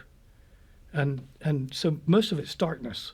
Oh, interesting. I would highly recommend people to see it. It Is is it- the thing I'm proudest of all the things I've ever done. And what's it called? It's called Western Deep. And can you see it online? I mean, I don't think so. Like, where can I you- don't know. how do you see it? Well, I'll you have to look. go to a retrospective of Steve McQueen's Yeah. art. But I defy anyone to not be moved by it. That's amazing. How How long is it? I don't know. Oh. It doesn't matter. Yeah. But his installations they're like nothing I've ever seen. I mean, when we were in Chicago, there was Redacted was playing in at the Chicago Art Institute. Actually, I made him laugh because Redacted is, I think, 19 and a half hours long or something like that. And do you remember who it's the trial? It's the trial transcript from, is it Huey Long? I can't remember who it is. I can't remember. Anyway, it's a trial transcript, and it's the words on the page, and then someone's reading it, and they're moving, but they're not synced up. So you're looking at something different, and it's being read, and then a lot of the stuff is redacted, which is where the title comes from. And it's 19 and a half hours long.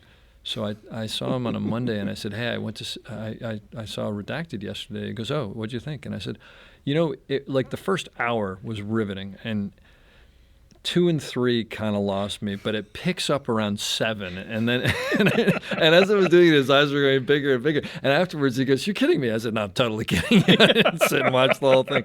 But of course, you're obviously not supposed. I mean, I don't know, supposed to, but he doesn't expect people to. But it's whatever the piece that you see. Well, exactly. And what you take of it what you take of it. Exactly, No, and that's part of the experience, which is interesting to me because then it was hearing these stories and seeing that.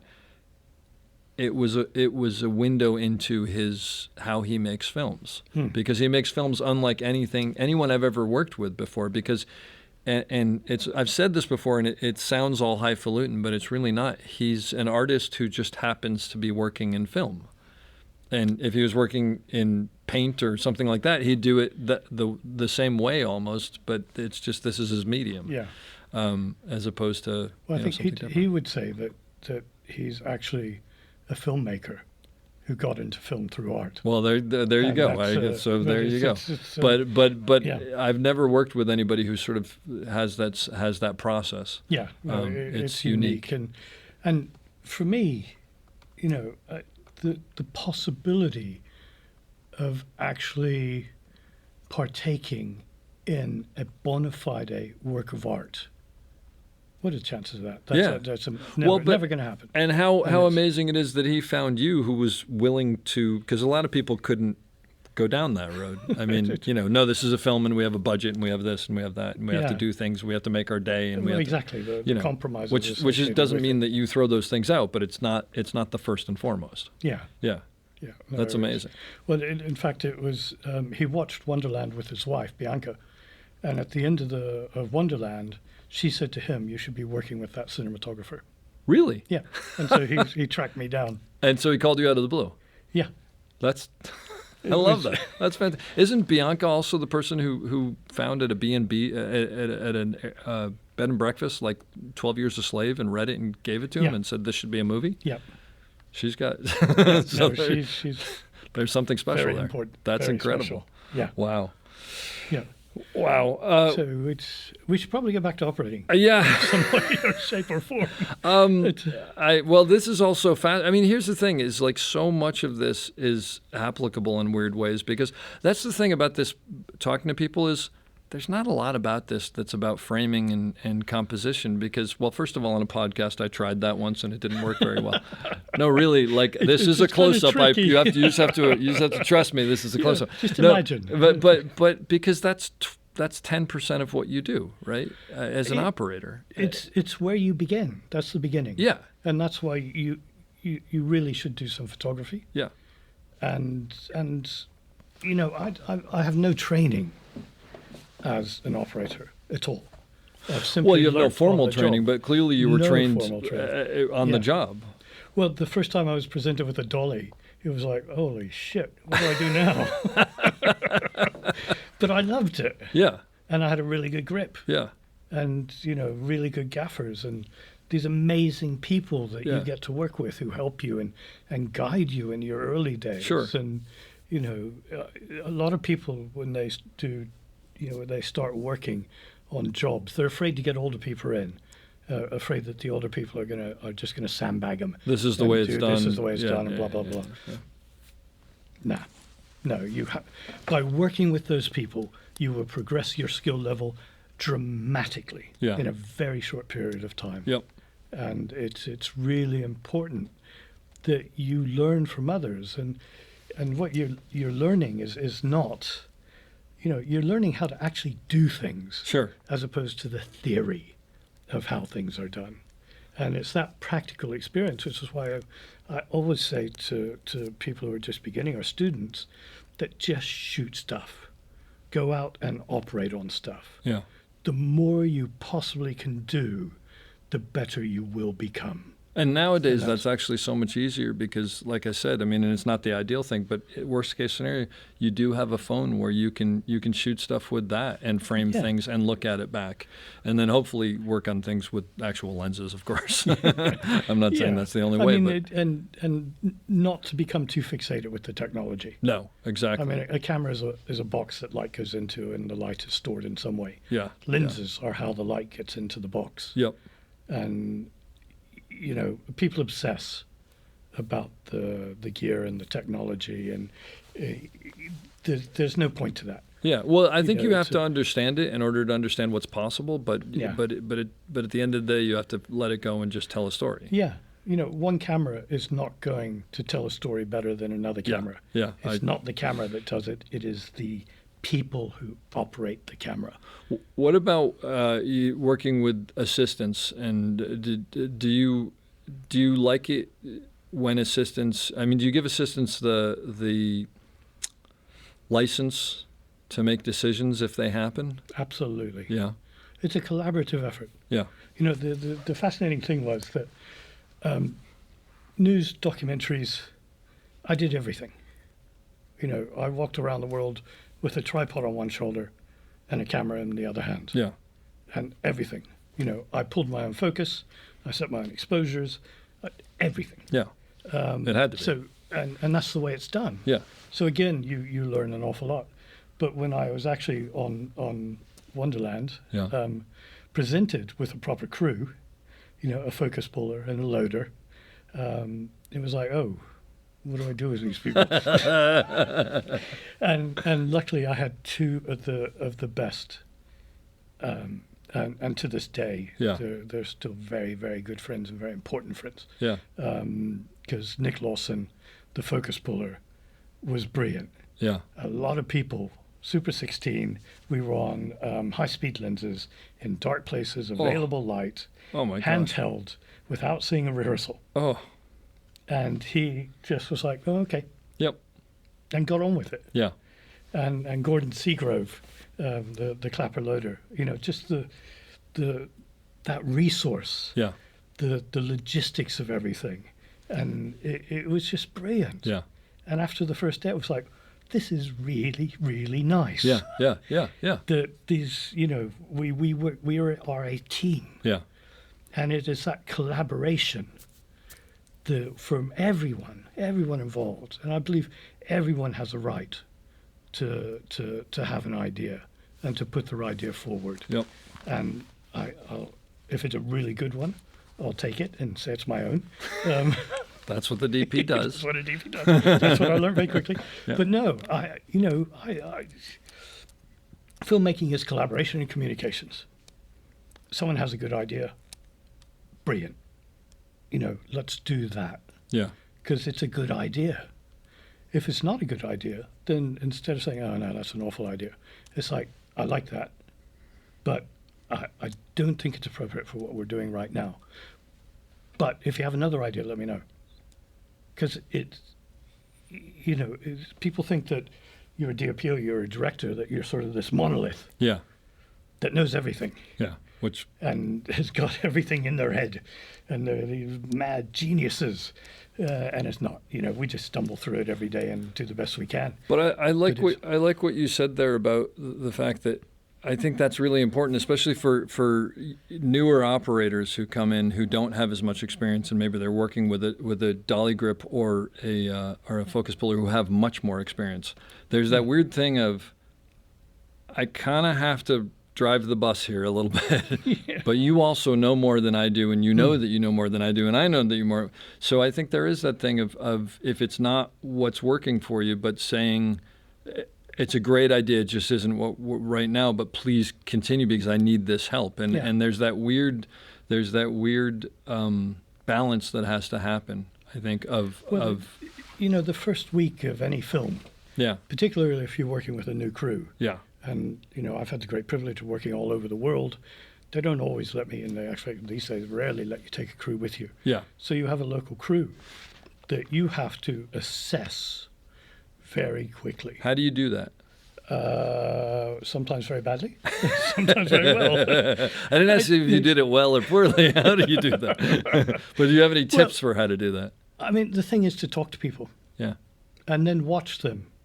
I mean, not in a sort of odd kind of scary way, but just be very attentive to how people are working and look at their how choices, they're right? interacting Yeah. with each other. That prep period is really crucial. I try to spend as much time as I can in the prep room with the crew Yeah, so that you can start to develop a rapport. yeah, The hardest thing of all is to create trust and respect over a very short period of time. And that's what you have to do. yep, And there are really simple ways right off the bat to get people on your side. And one of them is at the beginning of every day, walk up to every single person, say good morning, and shake their hand. And at the end of every day, walk up to them, say thank you, and shake their hand. And that simple courtesy can engender an awful lot of respect and also loyalty. And it's a simple thing to do. You have to do it with honesty and not thinking, oh, this is a clever way of exploiting these people. Because, that people are going to read through that right but away. that's true. That's absolutely But true. it's such a simple thing to do, and it sets a tone for the crew.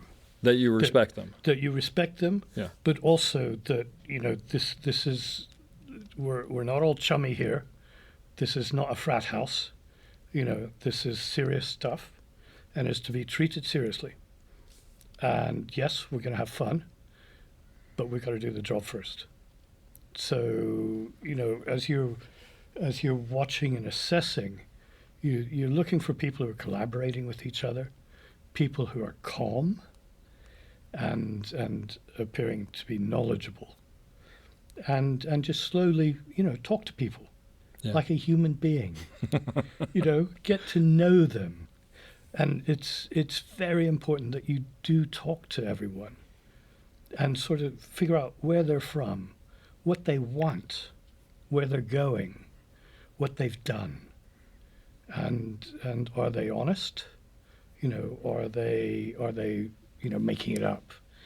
And quite often, it's a tricky thing, and I've been incredibly lucky that I've not had to fire that many people over the years, because that's really a last resort. You don't want to do that to someone. But if you have to do it, you have to do it. You get a bad egg in a crew, and then suddenly the whole dynamic changes. And there's a toxic element that's in there that just grows. And I don't make films to be unhappy and to have a bad time. I make films because I love making films, and I love making films with people who love making films. And it is that collaborative thing. If things are toxic in the crew, then you got to sort it out. Yeah. Otherwise, it just becomes misery for everyone. Yeah. I've talked to people who are starting out before if they have a dolly grip who they're not working well with, because it does happen, especially with younger operators if they're newer and maybe they're making mistakes or whatever, and it's just sort of if you don't hit it head on, it's just going to get worse. Yeah. And you have to work it out, unfortunately. And sometimes you have no choice. Yeah. You can't get rid of them because there's no one else there. No. And so you have to figure out how you work it. And being honest and talking to people, I have found is always the best way. Yeah. If anything's going to work, that's going to work. Yeah. Right? Yeah. Well, try that first. Yeah. And then if that doesn't work, then you're not allowed to hit people anymore. So it's kind of, that's out the window. Oh boy. Yeah. But there's an awful lot to being an operator, to being a director of photography that is not taught in schools, and it's not taught in books. It's about interpersonal relationships and working relationships. Yeah. And, you know, if you show people respect, they will show you respect back. And it's the simplest thing to do, and it is incredibly efficient.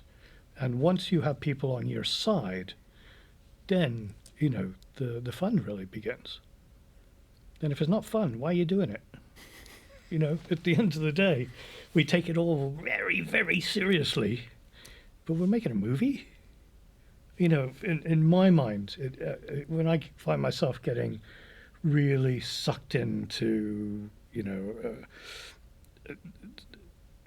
sort of the madness of the minutiae of filmmaking and getting lost in that and losing perspective of the whole thing, I just stop and think and say, okay, no one's shooting at us. No one's going to die here. You know, why is this all so tense right now? Let's just calm it down, figure it out, and move on. And I was given some really, really good advice from Billy Williams. Billy Williams. Billy Williams. Oh, of course you don't. One of England's preeminent cinematographers. I apologize. And I apologize to Billy Williams. Oscar award-winning, On Golden Pond, Gandhi. Okay. An amazing man, an amazing teacher. Yeah. And one of those people who changed my life. Because I was sort of moving out of documentaries and was doing little bits of just stuff, and got fired off of my first TV job for reasons that were not my fault. Okay. There was a flood, honest gov, and we were late because everything was flooded and we couldn't get in.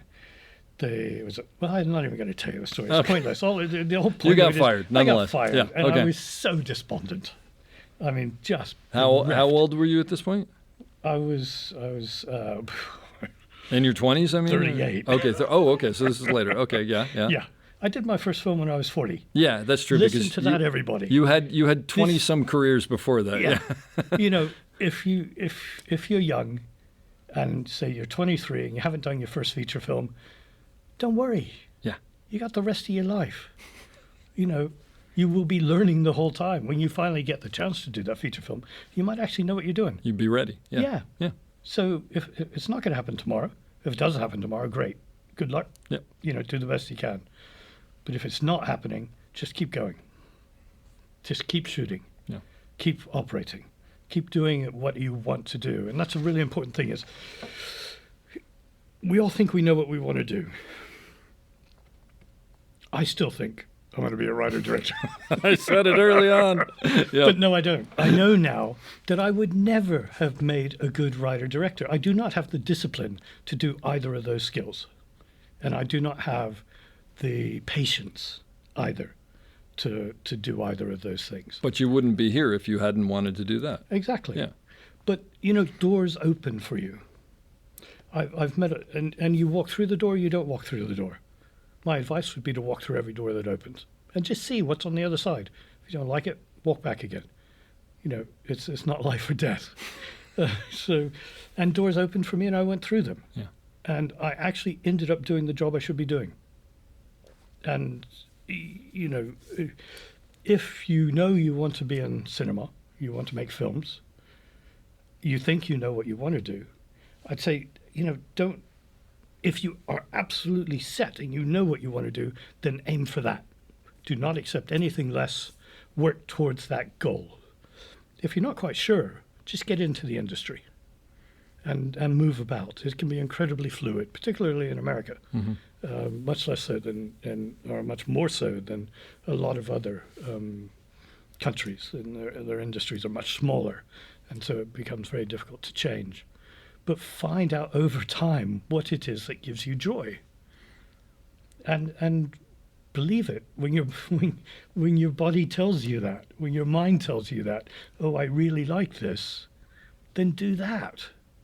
You know, I think a lot of people get themselves very upset because they're like, I got to be a director. If I'm not a director, I've failed. And you do not want to be a director. You think you do, but you don't.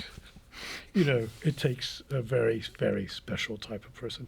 But if you are absolutely set on being a director, then don't become a grip. You know, do this, work to the skill, to build the skill you need to do the job that you want to do. If you don't know, then just come in and do stuff, and you'll find out. You know, I like this, I don't like that. You'll see things. No one can imagine what actually happens on a film set if they've never been on a film set. There are jobs, there are roles that are beyond your imagination.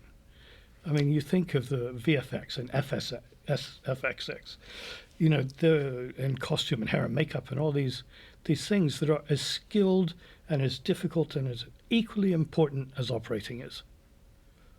And they're just as fulfilling if that's what you want to do. So, you know, I'm a great believer in that the only thing you need to do is to just keep going. Do not give up. Do not become despondent. You know, just carry on. There will be good times and there will be bad times. I've had the most immense fluctuations in my career. You know, after I did Wonderland, the first film I ever did opened in the Cannes Film Festival to a 10-minute standing ovation. Now, what are the chances of that? I did not work for almost a year after that, because it takes that long for a film to go through the culture and for producers and directors to have a project that might be relevant for you. And I exacerbated it by saying I did get an agent out of that, which was very important, out of doing Wonderland. I said to them that I was not going to do another Wonderland because I did not want to be pigeonholed as that handheld, available light documentary cameraman. So I didn't work for a year, which was great. I did some really cool fishing and lots of other wonderful things. That's great. But, you know, it's, don't worry. Just work. Just keep moving. I hope you enjoyed that as much as I did. We'll be back soon with another great episode. Don't forget to check us out on theop.io for all sorts of information on operating and storytelling. So thanks for listening and have a great day.